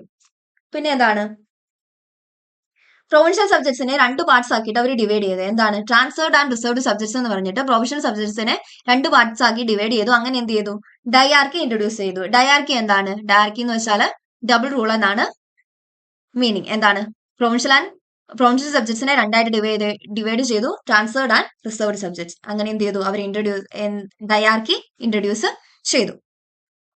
ആദ്യം എന്ത് ചെയ്തു സെൻട്രൽ ആൻഡ് പ്രൊവിൻഷ്യൽ സബ്ജക്ട്സിനെ സെപ്പറേറ്റ് ചെയ്തു. അതിനുശേഷം പ്രൊവിൻഷ്യൽ സബ്ജക്ട്സിനെ 2ആയിട്ട് ഡിവൈഡ് ചെയ്തു. ട്രാൻസ്ഫേർഡ് ആൻഡ് റിസർവ്ഡ് സബ്ജക്ട്സ് അങ്ങനെ ഡയാർക്കി സിസ്റ്റം ഇൻട്രൊഡ്യൂസ് ചെയ്തു. ഇനി അടുത്താണ് introduced bicameralism and direct elections in the country. ഈ ഒരു പോയിന്റ് ഓർത്ത് വെക്കുക, ഇമ്പോർട്ടന്റ് ആണ്. ഡയറക്ട് ഇലക്ഷൻസ് വന്നത് ഏത് ടൈമിലാണ് government of India act of 1919 അതിന് മുന്നേ ഡയറക്ട് ഇലക്ഷൻസിന്റെ കാര്യം ഇൻഡയറക്റ്റ് ആയിട്ട് പറഞ്ഞിരുന്നു. പക്ഷെ എന്തെന്നാണ് അറിയപ്പെട്ടിരുന്നത് nomination made on the recommendation of certain bodies എന്നാണ് അറിയപ്പെട്ടിരുന്നത്. ഇലക്ഷൻ എന്നൊരു വേർഡ് യൂസ് ചെയ്തില്ല. പക്ഷെ government of India act of 1919 ടൈമിൽ എന്ത് ചെയ്തു ഡയറക്ട് ഇലക്ഷൻസ് രാജ്യത്ത് ഇൻട്രൊഡ്യൂസ് ചെയ്തു. ഇനി അടുത്തതാണ് extend the principles of communal electorate. Communal electorate എന്ന് വെച്ചാൽ എന്താണ് നമ്മൾ ലോർഡ് മിന്റോയുടെ കാര്യത്തിൽ നമ്മൾ പഠിച്ചായിരുന്നു എന്താണ് കമ്മ്യൂണൽ ഇലക്ടോറേറ്റ് എന്ന്. ഈ കമ്മ്യൂണൽ ഇലക്ടോറേറ്റിന്റെ പ്രിൻസിപ്പിൾസ് എക്സ്റ്റെൻഡ് ചെയ്തു. എങ്ങനെ 6 Indian Christians, Anglo Indians, Europeans ഇവർക്കൊക്കെ എന്ത് കൊടുത്തു എലക്ഷൻ അതായത് വോട്ടിംഗ് റൈറ്റ്സ് കൊടുത്തിട്ട് ഈ കമ്മ്യൂണൽ ഇലക്ടോറേറ്റിന്റെ പ്രിൻസിപ്പിൾസിനെ എക്സ്റ്റെൻഡ് ചെയ്തു. ആർക്കൊക്കെയാണ് മുസ്ലിംസിനെ ഹിന്ദുസിനെ കാര്യം നമ്മൾ പറഞ്ഞായിരുന്നു. അതുപോലെ തന്നെ 6 Indian Christians, Anglo Indians, Europeans ഇവർക്കൊക്കെ എന്ത് കൊടുത്തു വോട്ടിംഗ് റൈറ്റ്സ് കൊടുത്തു. പിന്നെ എന്താണ് it granted franchise to a limited number of people on the base of property tax education. Property tax എഡ്യൂക്കേഷന്റെ ബേസിൽ എന്താണ് ഒരു കുറച്ച് ആളുകൾക്ക് എന്ത് കൊടുത്തു വോട്ട് ചെയ്യാനുള്ള അവകാശം കൊടുത്തു. പിന്നെ എന്താണ് it created a new office of the high commissioner for India in London. ഒരു ന്യൂ ഓഫീസ് ക്രിയേറ്റ് ചെയ്തു. ആർക്ക് വേണ്ടിയിട്ട് high commissioner for India in London. ഇന്ത്യയിലെ ഹൈ കമ്മീഷണർക്ക് വേണ്ടിയിട്ട്. എവിടെയാണ് ഇത് ക്രിയേറ്റ് ചെയ്തത് ലണ്ടനിലാണ് ക്രിയേറ്റ് ചെയ്തത്. പിന്നെ establishment of public service commission. ഒരു central public service commission setup ആയി. അതെന്നാണ് സെറ്റപ്പ് ആയത് 1926 ആ ഒരു സെൻട്രൽ പബ്ലിക് സർവീസ് കമ്മീഷൻ നിലവിൽ വന്നത്. ഓർത്തു വെക്കുക, ഡേറ്റ് മറന്നു പോകരുത്. സെൻട്രൽ പബ്ലിക് സർവീസ് കമ്മീഷൻ നിലവിൽ വന്ന വർഷം 1926. പിന്നെ അടുത്തതാണ് it separated four the first time provincial budget from the central budget. എന്ത് ചെയ്തു പ്രൊവിൻഷ്യൽ ബഡ്ജറ്റിനെ സെൻട്രൽ ബഡ്ജറ്റിൽ നിന്നും സെപ്പറേറ്റ് ചെയ്തു. ആദ്യമായിട്ടാണ് അങ്ങനെ ചെയ്യുന്നത്. ഇതിനെ രണ്ടിനെയും സെപ്പറേറ്റ് ചെയ്തു. പിന്നെ ഒരു സ്റ്റാറ്റ്യൂട്ടറി കമ്മീഷൻ അപ്പോയിന്റ് ചെയ്തു. ഇത്രയും കാര്യങ്ങളാണ് എന്ത് നമ്മുടെ government of India act of 1919 features ആയിട്ട് വരുന്നത്. ഇത് മോണ്ടാഗോ ചെംസോഡ് റിഫോംസ് എന്നറിയപ്പെടുന്നു. പിന്നെ ഒരു ഓഗസ്റ്റ് ഓഫർ ഉണ്ടായിരുന്നു. ഓഗസ്റ്റ് ഓഫറിന്റെ നടന്ന വർഷം എന്ന് പറയുന്നത് ഓഗസ്റ്റ് 20, 1917 ആണ്. പിന്നെ എന്താണ് separating the central and provincial ബഡ്ജറ്റ്സിനെ അവർ സെപ്പറേറ്റ് ചെയ്തു. അതിനുശേഷം ഡയാർക്കി ഇൻട്രൊഡ്യൂസ് ചെയ്തു. അതായത് പ്രൊവിൻഷ്യൽ സബ്ജക്ട്സിനെ 2ആയിട്ട് വീണ്ടും ഡിവൈഡ് ചെയ്തു ട്രാൻസ്ഫേർഡ് ആൻഡ് റിസർവ്ഡ് സബ്ജക്ട്സ് എന്ന്. പിന്നെ എന്താണ് introduce bicameralism and direct elections in the കൺട്രിയിലും ബൈക്കാമലിസവും ഡയറക്ട് എലക്ഷൻസും ഇൻട്രൊഡ്യൂസ് ചെയ്തു. പിന്നെ എന്താണ് കമ്മ്യൂണൽ ഇലക്ടറേറ്റിന്റെ പ്രിൻസിപ്പിൾസിനെ എക്സ്റ്റെൻഡ് ചെയ്തു. അതിനുശേഷം എന്താണ് ചെയ്തത് it granted franchise to a limited number of people on the base of property tax എഡ്യൂക്കേഷന്റെ ബേസിൽ എന്താണ് ഒരു ലിമിറ്റഡ് നമ്പർ ഓഫ് പീപ്പിളിന് ഫ്രാഞ്ചൈസ് എന്താണ് വോട്ടവകാശം കൊടുത്തു. പിന്നെ എന്താണ് it created a new office for the high commissioner for India in London. പിന്നെ അടുത്തത് എന്താണ് establishment of PSC public service commission establishment. Central public service commission രൂപീകൃതമായത് എന്നാണ് 1926 സെൻട്രൽ പബ്ലിക് സർവീസ് കമ്മീഷൻ രൂപീകൃതമായത്. പിന്നെ എന്താണ് it separated four the first time provincial budget from the central budget. Provincial ബഡ്ജറ്റിൽ നിന്ന് എന്തിനെ മാറ്റി സെൻട്രൽ ബഡ്ജറ്റ് സെൻട്രൽ ബഡ്ജറ്റിൽ നിന്ന് പ്രൊവിൻഷ്യൽ ബഡ്ജറ്റിനെ സെപ്പറേറ്റ് ചെയ്തു. പിന്നെ അടുത്തത് എന്താണ് appointment of A statutory commission ഒരു സ്റ്റാറ്റ്യൂട്ടറി കമ്മീഷൻ അപ്പോയിന്റ് ചെയ്തു. ഇത്രയും കാര്യങ്ങളാണ് നമ്മുടെ government of India act of 1919 features ആയിട്ട് വരുന്നത്. ഇതിന്റെ ഒക്കെ നോട്ട്സ് അവൈലബിൾ ആണ്. നോട്ട്സ് വാങ്ങുക, പഠിക്കുക കേട്ടോ. വേണമെന്നുള്ളവരെ എന്നെ കോൺടാക്ട് ചെയ്യുക. ഞാൻ ഡിസ്ക്രിപ്ഷനിൽ വാട്സ്ആപ്പ് ഗ്രൂപ്പിന് ലിങ്ക് കൊടുത്തേക്കാം. പെയ്ഡ് നോട്ട്സ് ആണ്, പക്ഷെ വളരെ അഫോർഡബിൾ ആയിട്ട് റേറ്റിലാണ് നമ്മൾ കൊടുക്കുന്നത്. പിന്നെ എന്താണ് സൈമൺ കമ്മീഷൻ ഒരു സ്റ്റാറ്റ്യൂട്ടറി കമ്മീഷൻ അപ്പോയിന്റ്മെന്റിന്റെ കാര്യങ്ങൾ നമ്മൾ പറഞ്ഞിരുന്നു. എന്താണ് സൈമൺ കമ്മീഷൻ എന്ന് നോക്കാം. സൈമൺ കമ്മീഷൻ എന്ന് പറയുന്നത് ഒരു 7 മെമ്പർ സ്റ്റാറ്റ്യൂട്ടറി കമ്മീഷൻ ആണ് എന്ത് സൈമൺ കമ്മീഷൻ. ഈ സൈമൺ കമ്മീഷന്റെ ചെയർമാൻ എന്ന് പറയുന്നത് സർ ജോൺ സൈമൺ ആയിരുന്നു. ഇതെന്താണ് ഇതിലെ എല്ലാ മെമ്പേഴ്സും ആരായിരുന്നു ബ്രിട്ടീഷുകാരായിരുന്നു. ഇത് ശരിക്കും ഈ ഒരു കമ്മീഷൻ ഇന്ത്യയിലെ ഒരു ന്യൂ കോൺസ്റ്റിറ്റ്യൂഷന് കീഴിലുള്ള ഇന്ത്യയുടെ വർക്കിങ്ങിനെ കുറിച്ച് പറയാനായിട്ടുള്ള മീൻസ് റിപ്പോർട്ട് സമർപ്പിക്കാനുള്ള ഒരു കമ്മീഷൻ ആയിരുന്നു ഇത് സൈമൺ കമ്മീഷൻ. പക്ഷെ ഇതിലെ എല്ലാ മെമ്പേഴ്സും ബ്രിട്ടീഷേഴ്സ് ആയിരുന്നു. അതുകൊണ്ട് തന്നെ എന്ത് ചെയ്തു നമ്മുടെ ഇന്ത്യയിൽ ഉണ്ടായിരുന്ന എല്ലാ പാർട്ടികളും ഇതിനെ ബോയ്ക്കോട്ട് ചെയ്തു. നമുക്ക് വേണ്ടിയിട്ടുള്ള ഒരു കാര്യത്തിന് എല്ലാം ബ്രിട്ടീഷേഴ്സ് ആവുന്നത് മോശമല്ലേ. അതുകൊണ്ട് എന്ത് ചെയ്തു എല്ലാ പാർട്ടീസും സൈമൺ കമ്മീഷനെ ബോയ്ക്കോട്ട് ചെയ്തു. പക്ഷെ അവർ 1930 എന്ത് ചെയ്തു റിപ്പോർട്ടൊക്കെ സബ്മിറ്റ് ചെയ്തു. കുറെ റെക്കമെൻഡേഷൻസും കൊണ്ടുവന്നു. സൈമൺ കമ്മീഷൻ ഒരു 7 മെമ്പർ സ്റ്റാറ്റ്യൂട്ടറി കമ്മീഷൻ ആയിരുന്നു. എന്റെ ചെയർമാൻ ആരായിരുന്നു സർ ജോൺ സൈമൺ. പിന്നെ എന്താണ് ഇന്ത്യയിലെ എല്ലാ പാർട്ടികളും ഈ സൈമൺ കമ്മീഷനെ എതിർത്തു. ഇത്രയും കാര്യങ്ങൾ ഓർത്തു വെക്കുക. ഇനി അടുത്തതാണ് കമ്മ്യൂണൽ അവാർഡ്. എന്താണ് കമ്മ്യൂണൽ അവാർഡ്? ഇൻ ഓഗസ്റ്റ് 1932 വർഷം ഓർത്തു വെക്കുക. ഓഗസ്റ്റ് 1932 ഈ സൈമൺ കമ്മീഷൻ നിലവിൽ വന്ന വർഷം നവംബർ 1927 ആണ്. സൈമൺ കമ്മീഷൻ നിലവിൽ വന്നത് നവംബർ 1927. ഇനി കമ്മ്യൂണൽ അവാർഡ് നിലവിൽ വന്നത് ഓഗസ്റ്റ് 1932 ഓഗസ്റ്റ് 1932 കമ്മ്യൂണൽ അവാർഡ് വരുന്നത്. എന്താണ് കമ്മ്യൂണൽ അവാർഡ്? ആ ഒരു സമയത്തെ ബ്രിട്ടീഷ് പ്രൈം മിനിസ്റ്റർ എന്തായിരുന്നു പുള്ളിയുടെ പേര്? റാംസെ മാക്ഡൊണാൾഡ് എന്ത് ചെയ്തു? ഒരു സ്കീം കൊണ്ടുവന്നു. Announced a scheme of representation of മൈനോറിറ്റീസിന്റെ റെപ്രസെന്റേഷൻ ആയിട്ട് ഒരു സ്കീം കൊണ്ടുവന്നു. ആ ഒരു സ്കീം എന്തെന്ന് അറിയപ്പെട്ടു? കമ്മ്യൂണൽ അവാർഡ് എന്ന് അറിയപ്പെട്ടു. ഇത്രയേ ഉള്ളൂ. 1932 മാക്ഡൊണാൾഡ് അതായത് അപ്പോഴത്തെ ബ്രിട്ടീഷ് പ്രൈം മിനിസ്റ്റർ എന്ത് ചെയ്തു? ഒരു സ്കീം അനൗൺസ് ചെയ്തു. എന്തായിരുന്നു ആ ഒരു സ്കീമിന്റെ തീം അല്ലെങ്കിൽ മെയിൻ കാര്യം എന്ന് പറയുന്നത്? എന്താണ്? Representation of minorities. അതാണ് എന്തെന്ന് അറിയപ്പെടുന്നത്? കമ്മ്യൂണൽ അവാർഡ് എന്ന് അറിയപ്പെട്ടത്. കമ്മ്യൂണൽ അവാർഡ് പഠിക്കുമ്പോൾ നമ്മൾ പഠിക്കേണ്ട വേറൊരു കാര്യമുണ്ട്, പൂന പാക്ട്. എന്താണ് ഈ പൂന പാക്ട്? അതായത് നമ്മുടെ കോൺഗ്രസിന്റെ ലീഡേഴ്സും ഡിപ്രസ്ഡ് ക്ലാസസും തമ്മിലൊരു എഗ്രിമെന്റ് ഉണ്ടായിരുന്നു. ഈ എഗ്രിമെന്റ് ആണ് പൂന പാക്ട് എന്ന് അറിയപ്പെടുന്നത്. അവിടെ എന്താണ് ഡിപ്രസ്ഡ് ക്ലാസസിന് റിസർവ്ഡ് സീറ്റ്സ് കൊടുക്കാന്ന് പറഞ്ഞിട്ടുള്ള എഗ്രിമെന്റ് ആണ് ഇത് ഈ പൂന പാക്ട് എന്ന് പറയുന്നത്. ഓക്കെ, അപ്പൊ ഇത്രയും കാര്യങ്ങളൊക്കെ ഉള്ളത് നമ്മുടെ government of India act of 1919 ഉള്ളത്. ഇനി അടുത്തതാണ് government of India act of 1935. ഇത് കുറച്ച് ഇമ്പോർട്ടന്റ് ആയിട്ടുള്ള ആക്ട് ആണ്. ഇവിടെ എന്താണ്? It abolish dyarchy in the provinces. ഇതിന്റെ ഫീച്ചേഴ്സ് ആണ് പഠിക്കുന്നത്. ഇത് എന്ത് ചെയ്തു? പ്രോവിൻസസില് ഡയാർക്കി എന്ത് ചെയ്തു? അബോളിഷ് ചെയ്തു. എന്നിട്ട് എന്ത് കൊണ്ടുവന്നു? അവിടെ പ്രൊവിൻഷ്യൽ ഓട്ടോണമി കൊണ്ടുവന്നു. പിന്നെ എന്താണ്? ഒരു ഓൾ ഇന്ത്യ ഫെഡറേഷൻ കൊണ്ടുവരാനായിട്ട് പ്രപ്പോസ് ചെയ്തു. അവിടെ എന്തുണ്ട്? ഇന്ത്യയും പ്രിൻസ്ലി സ്റ്റേറ്റ്സും ചേർന്നിട്ടുള്ള ഒരു ഓൾ ഇന്ത്യ ഫെഡറേഷന് എന്നൊരു പ്രപ്പോസൽ കൊണ്ടുവന്നു. പക്ഷെ എന്താണ്? പ്രിൻസ്ലി സ്റ്റേറ്റ്സ് അത് അംഗീകരിച്ചില്ല. അതുകൊണ്ട് അത് എന്താണ് നിലവിൽ വന്നില്ല. പിന്നെ അടുത്തത് എന്താണ്? Federal list, provincial list, concurrent list എന്നൊക്കെ പറഞ്ഞിട്ട് പവേഴ്സ് ഡിവൈഡ് ചെയ്യാനായിട്ട് എന്ത് ചെയ്തു? 3 ലിസ്റ്റുകൾ ക്രിയേറ്റ് ചെയ്തു. സെന്ററിനും പ്രൊവിൻസസിനും പ്രിൻസ്ലി സ്റ്റേറ്റ്സിനും അല്ലെങ്കിൽ ബോത്തിനും രണ്ടിനും കൂടെ കൂടിയിട്ട് എന്ത് ചെയ്തു? Federal list, provincial list and concurrent list എന്ന് പറഞ്ഞിട്ട് 3 ലിസ്റ്റുകൾ കൊണ്ടുവന്നു. പിന്നെ എന്താണ്? നമ്മുടെ സെന്ററിൽ ഡയാർക്കിനെ adoption of dyarchy at the സെന്ററിലേക്ക് ഡയാർക്കി നമ്മൾ പറഞ്ഞായിരുന്നു ഡബിൾ റൂള്. എന്തിനാണ്?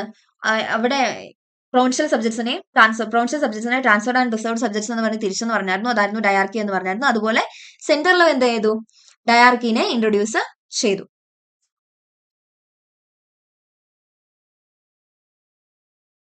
ഓക്കെ, അപ്പൊ ഇത്രയും കാര്യങ്ങളൊക്കെയാണ് ഇത് നമ്മുടെ government of India act of 1935 പഠിക്കാനുള്ളത്. പിന്നെ എന്താണ്, പിന്നെ ഒരു കാര്യം കൂടെ ഉണ്ട്. 10% ഓഫ് ദ ടോട്ടൽ പോപ്പുലേഷൻ എന്ത് കൊടുത്തു? വോട്ടിംഗ് റൈറ്റ്സ് കൊടുത്തു. പിന്നെ വേറെ ഒരു വോട്ടിംഗ് റൈറ്റ്സ് ആർക്കും കൂടി കൊടുത്തു? Woman, depressed classes and labours, അതായത് വർക്ക് ചെയ്യുന്നവർക്കും വുമൻസിനും ഡിപ്രസ്ഡ് ക്ലാസ്സസിലെ ആളുകൾക്കും എന്ത് കൊടുത്തു? വോട്ടിംഗ് റൈറ്റ്സ് കൊടുത്തു. ആ ഒരു കാര്യം ഈ 10% ഓഫ് ദി ടോട്ടൽ പോപ്പുലേഷന് വോട്ടിംഗ് റൈറ്റ്സ് കൊടുത്ത കാര്യം എന്ത് ചെയ്യുക? ഒന്ന് ഓർത്തു വെക്കുക. പിന്നെ അടുത്തത് ലാസ്റ്റ് ഏറ്റവും അവസാനത്തെ ആക്ട് ആണ് ഇത്, ഇന്ത്യൻ ഇൻഡിപെൻഡൻസ് ആക്ട് ഓഫ് 1947. ഇത് പിന്നെ അതിലേക്ക് പഠിക്കാനുള്ള കാര്യങ്ങൾ എന്ന് പറയുമ്പോൾ ഓൺ ഫെബ്രുവരി 20, 1947, അതായത് 1947 February 20 British Prime Minister Clement Attlee declare that the British rule in India would be ended by June 30, 1947. എന്തെന്ന് പറഞ്ഞു? ഫെബ്രുവരി 20 1947 ഫെബ്രുവരി 20 ഇപ്പോഴത്തെ പ്രൈം മിനിസ്റ്റർ ആയിരുന്ന ബ്രിട്ടീഷ് പ്രൈം മിനിസ്റ്റർ ആയിരുന്ന ക്ലെമന്റ് ആറ്റ്ലി എന്തെന്ന് പറഞ്ഞു?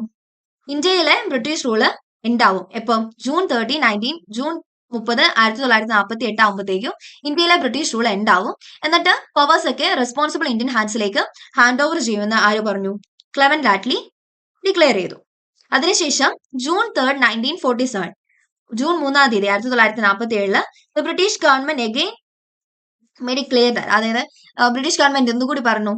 അതായത് കോൺസ്റ്റിറ്റ്യൂഷൻ നമുക്ക് ഫ്രെയിം ചെയ്യാം, പക്ഷെ ഇന്ത്യയിലെ ഏതെങ്കിലും ഒരു പാർട്ട് കോൺസ്റ്റിറ്റ്യൂഷൻ വേണ്ട, അല്ലാണ്ട് അവർക്ക് പോകാനാണ് താല്പര്യം എന്ന് പറഞ്ഞിട്ടുണ്ടെങ്കിൽ അവിടെ കോൺസ്റ്റിറ്റ്യൂഷൻ അടിച്ചേൽപ്പിക്കരുത് എന്നൊരു കാര്യം കൂടി കൊണ്ടുവന്നു. അതെന്താണ് പറഞ്ഞത്? ജൂൺ 3, 1947. ഫെബ്രുവരി 20, 1947 ക്ലെമന്റ് ആറ്റ്ലി പറഞ്ഞു നമ്മൾ എന്താണ് ബ്രിട്ടീഷിന്റെ ഇന്ത്യയിലെ ബ്രിട്ടീഷ് റൂൾ അവസാനിക്കും, എന്നിട്ട് പവേഴ്സ് ഒക്കെ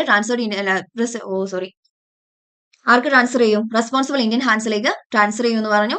പിന്നെ ജൂൺ 3 1947 എന്നാന്ന് പറഞ്ഞു? ആർക്കെങ്കിലും എന്താണ് ഒരു കോൺസ്റ്റിറ്റ്യൂഷൻ ഫ്രെയിം ചെയ്തിട്ട് അതിൽ നിൽക്കാൻ താല്പര്യമില്ലെങ്കിൽ ആ ഒരു പാർട്ടിൽ എന്താണ് ആ ഒരു കോൺസ്റ്റിറ്റ്യൂഷൻ അടിച്ചേൽപ്പിക്കരുതെന്നൊരു കാര്യം പറഞ്ഞു. പിന്നെ എന്താണ് അഗെയിൻ ഓൺ ജൂൺ 3, 1947, ഇത് ഓർത്ത് വെക്കുക, ജൂൺ 3, 1947 മൗണ്ട് ബാറ്റൻ ഒരു പാർട്ടീഷൻ പ്ലാൻ കൊണ്ടുവന്നു. അതായത് ഇന്ത്യനെയും പാകിസ്ഥാനെയും എന്താണ് ഡിവൈഡ് ചെയ്യാനായിട്ട് ഒരു പാർട്ടീഷൻ പ്ലാൻ കൊണ്ടുവന്നു. അതാണ് എന്തെന്ന് അറിയപ്പെടുന്നത്? മൗണ്ട് ബാറ്റൻ പ്ലാൻ എന്ന് അറിയപ്പെടുന്നത്. ഓർത്ത് വെക്കുക, ജൂൺ 3, 1947 മൗണ്ട് ബാറ്റൻ ഒരു പാർട്ടീഷൻ പ്ലാൻ കൊണ്ടുവന്നു ഇന്ത്യക്കും പാകിസ്ഥാനും വേണ്ടിയിട്ട്. അതാണ് ഇത് മൗണ്ട് ബാറ്റൻ പ്ലാൻ എന്ന് അറിയപ്പെടുന്നത്. ഓക്കെ, അപ്പൊ ഇത്രയും കാര്യങ്ങളൊക്കെയാണ് ഇന്ത്യൻ ഇൻഡിപെൻഡൻസ് ആക്ട് ഓഫ് 1947 പഠിക്കാനായിട്ട് ഉള്ളത്. പിന്നെ ഇതിലെ ഒരു ഫീച്ചർ എന്ന് പറയുന്നത് എന്താണ്? നമ്മുടെ പ്രിൻസ്ലി സ്റ്റേറ്റ്സിന് ഒരു ഫ്രീഡം കൊടുത്തു ഈ ഒരു ആക്ടിന്റെ ടൈമിൽ. എന്താണ്? അവർക്ക് വേണമെങ്കിൽ പാകിസ്ഥാനിൽ ജോയിൻ ചെയ്യാം, അല്ലെങ്കിൽ ഇന്ത്യയിൽ ജോയിൻ ചെയ്യാം. ഇത് രണ്ടും അല്ലെങ്കിൽ എന്ത് ചെയ്യാം? അവർക്ക് ഇൻഡിപെൻഡന്റ് ആയിട്ട് റിമെയിൻ ചെയ്യാനുള്ള ഒരു ഫ്രീഡം ആർക്ക് കൊടുത്തു? നമ്മുടെ പ്രിൻസ്ലി സ്റ്റേറ്റ്സിന് കൊടുത്തു. പിന്നെ ഓഗസ്റ്റ് 15, 1947 എന്ത് ചെയ്തു? നമുക്ക് സ്വാതന്ത്ര്യം കിട്ടി. അപ്പൊ ഇത്രയും കാര്യങ്ങളൊക്കെയാണ് ഇത് നമ്മുടെ government of India act of 1947 ഉള്ളത്. അപ്പൊ കുറെ ആക്ടുകൾ നമ്മൾ പഠിച്ചു. ഏതൊക്കെയാണെന്ന് ഒന്നുകൂടി നമുക്ക് നോക്കാം. ബ്രിട്ടീഷേഴ്സ് ഇന്ത്യ വന്നത് 1608 ക്യൂൻ എലിസബത്ത് ഗ്രാൻഡ് ചെയ്തൊരു ചാർട്ടറിന്റെ അണ്ടറിലാണ് അവർ വന്നത്. ആ ചാർട്ടർ ഗ്രാൻഡ് ചെയ്ത വർഷം എന്ന് പറയുന്നത് 1600 ദിവാനി സിസ്റ്റം ഇൻട്രൊഡ്യൂസ് ചെയ്തത് 1765 പിന്നെ എന്താണ്? ബാറ്റിൽ ഓഫ് ബക്സർ നടക്കുന്നത് 1764. പിന്നെ എന്താണ്? കോൺസ്റ്റിറ്റ്യൂന്റ് അസംബ്ലി രൂപീകൃതമായത് 1947 കോൺസ്റ്റിറ്റ്യൂഷൻ നിലവിൽ വന്നത് ജനുവരി 26, 1950. പിന്നെ റെഗുലേറ്റിംഗ് ആക്ട് പഠിച്ചു, അതിന്റെ ഇയർ വരുന്നത് 1773. പിന്നെ അമെൻഡിങ് ആക്ട് അതിന്റെ ഇയർ വരുന്നത് 1781. സുപ്രീം കോർട്ട് കൊൽക്കത്തയിൽ എസ്റ്റാബ്ലിഷ് ആയത് എന്നാണ്? 1774. പിന്നെ നമ്മൾ എന്ത് പഠിച്ചു? പിറ്റ്സിന്റെ ആക്ട് പഠിച്ചു, ഇയർ വരുന്നത് 1784. പിന്നെ ആക്ട് ഓഫ് 1786 പഠിച്ചു. നമ്മുടെ ലോർഡ് കോൺവാലിസിനെ ഗവർണർ ജനറൽ ഓഫ് ബംഗാൾ ആക്കിയ ആക്ട് ആണ്. പിന്നെ ഏതാണ്? ചാർട്ടർ ആക്ട് ഓഫ് 1793 പഠിച്ചു, charter act of 1813, charter act of 1833. പിന്നെ എന്താണ്? ചാർട്ടർ ആക്ട് ഓഫ് 1853 പഠിച്ചു. ഇതൊക്കെ എന്താണ്? ചാർട്ടർ ആക്ടുകളുടെ സീരീസ് ആണ്, 20 വർഷം കൂടുമ്പോഴാണുള്ളത്. ഏതാണ്? ആദ്യത്തെ വർഷത്തിന് കൂടെ 20 വർഷം കൂട്ടി നോക്കിയാൽ മതി, അപ്പൊ അത് മറന്നു പോകത്തില്ല. പിന്നെ എന്താണ്? The committee on Indian civil service was appointed on 1854 എന്ത് ചെയ്തു? ഇന്ത്യൻ സിവിൽ സർവീസിന് വേണ്ടിയിട്ട് ഒരു കമ്മിറ്റി അപ്പോയിന്റ് ചെയ്തു. ആ ഒരു കാര്യം വർഷം ഓർത്ത് വെക്കുക. പിന്നെ എന്താണ്? ക്രൗൺ റൂളിലേക്ക് വന്നു. അവിടെ government of India act of 1858 ആദ്യം നമ്മൾ പഠിച്ചു. പിന്നെ എന്താണ്? ഇന്ത്യൻ കൗൺസിൽസ് ആക്ടുകൾ, അത് 3 ഉണ്ട്. Indian councils act of 1861, Indian councils act of 1892, Indian councils act of 1909. ഈ 3 ആക്ടുകൾ ഉണ്ടെന്ന് പഠിച്ചു. പിന്നെ government of India act of 1919 പഠിച്ചു. പിന്നെ ഓഗസ്റ്റ് ഓഫർ എന്താന്ന് പഠിച്ചു. പിന്നെന്താണ്? ഗവൺമെന്റ് ഓഫ് ഇന്ത്യ ആക്ട്, ഇതിൽ കുറെ പോയിന്റ്സ് ഒക്കെ ഉണ്ട്, ഇമ്പോർട്ടന്റ് ആയിട്ടുള്ള ആക്ട് ആണ്. പിന്നെ എന്താണ് ഇന്ത്യൻ ഇൻഡിപെൻഡൻസ് ആക്ട്, അത് ഏറ്റവും അവസാനത്തെ, നമുക്ക് സ്വാതന്ത്ര്യം കിട്ടി, അവിടെ മൗണ്ട് ബാറ്റൻ പ്ലാൻ ഓർത്ത് വെക്കുക. പിന്നെ എന്താണ് first cabinet of free India, ഇതും കൂടെ ഉള്ളൂ ഈ ഒരു ചാപ്റ്ററിൽ പഠിക്കാനായിട്ട്. എന്താണ് first cabinet of free India? നമ്മുടെ ആദ്യത്തെ മന്ത്രിസഭ. ഓക്കെ, അതില് എല്ലാവരുടെയും പഠിക്കണം എന്നില്ല, നമുക്ക് കുറച്ച് ഇമ്പോർട്ടന്റ് ആയിട്ടുള്ള കുറച്ച് ആളുകളുടെ പോർട്ട്ഫോളിയോസ് ഏതൊക്കെയാണെന്ന് നോക്കാം. ജവഹർലാൽ നെഹ്റുവിന്റെ എന്തായിരുന്നു? ജവഹർലാൽ നെഹ്റു പ്രൈം മിനിസ്റ്റർ ആയിരുന്നു. പിന്നെ external affairs, Commonwealth relations, scientific research, ഇതൊക്കെ ആരായിരുന്നു ഹെൽഡ് ചെയ്തിരുന്നത്? ജവഹർലാൽ നെഹ്റു തന്നെയായിരുന്നു ഈ ഒരു പോർട്ട്ഫോളിയോസ് എല്ലാം ഹെൽഡ് ചെയ്തിരുന്നത്. ഏതൊക്കെയാണ്? പ്രൈം മിനിസ്റ്റർ ആയിരുന്നു, external affairs, Commonwealth relations and scientific research. ഇനി സർദാർ വല്ലഭായ് പട്ടേൽ ഹെൽഡ് ചെയ്തിരുന്ന പോർട്ട്ഫോളിയോസ് ഏതൊക്കെയാണ്? ഹോം ഇൻഫർമേഷൻ ആൻഡ് ബ്രോഡ്കാസ്റ്റിംഗ്, പിന്നെ ഏതാണ്? സ്റ്റേറ്റ്സ്. ഈ 3 പോർട്ട്ഫോളിയോസ് ആയിരുന്നു സർദാർ വല്ലഭായ് പട്ടേൽ ഹെൽഡ് ചെയ്തിരുന്നത്. ഏതൊക്കെയാണ്? ഹോം ഇൻഫർമേഷൻ ആൻഡ് ബ്രോഡ്കാസ്റ്റിംഗ്, പിന്നെ സ്റ്റേറ്റ്സ്. ഈ 3 ഇനി അടുത്തതാണ് ഡോക്ടർ ജോൺ മത്തായി. ആരാണ് ഡോക്ടർ ജോൺ മത്തായി? നമ്മുടെ ഫസ്റ്റ് ക്യാബിനറ്റ് ഓഫ് ഫ്രീ ഇന്ത്യയിലെ ഒരേ ഒരു മലയാളിയാണ് ഡോക്ടർ ജോൺ മത്തായി എന്ന് പറയുന്നത്. ഡോക്ടർ ജോൺ മത്തായി ഹെൽഡ് ചെയ്ത പോർട്ട്ഫോളിയോ ഏതാണെന്ന് നോക്കാം. അതേതാണ്? റെയിൽവേസ് ആൻഡ് ട്രാൻസ്പോർട്ട് ആണ് ഡോക്ടർ ജോൺ മത്തായി ഹെൽഡ് ചെയ്ത പോർട്ട്ഫോളിയോ എന്ന് പറയുന്നത്. ഇനി അടുത്തതാണ് doctor B R Ambedkar. Doctor B R Ambedkar ആരായിരുന്നു? ഫസ്റ്റ് ക്യാബിനറ്റ് ഓഫ് ഫ്രീ ഇന്ത്യയിലെ ലോ മിനിസ്റ്റർ ആയിരുന്നു ആര്? Doctor B R Ambedkar.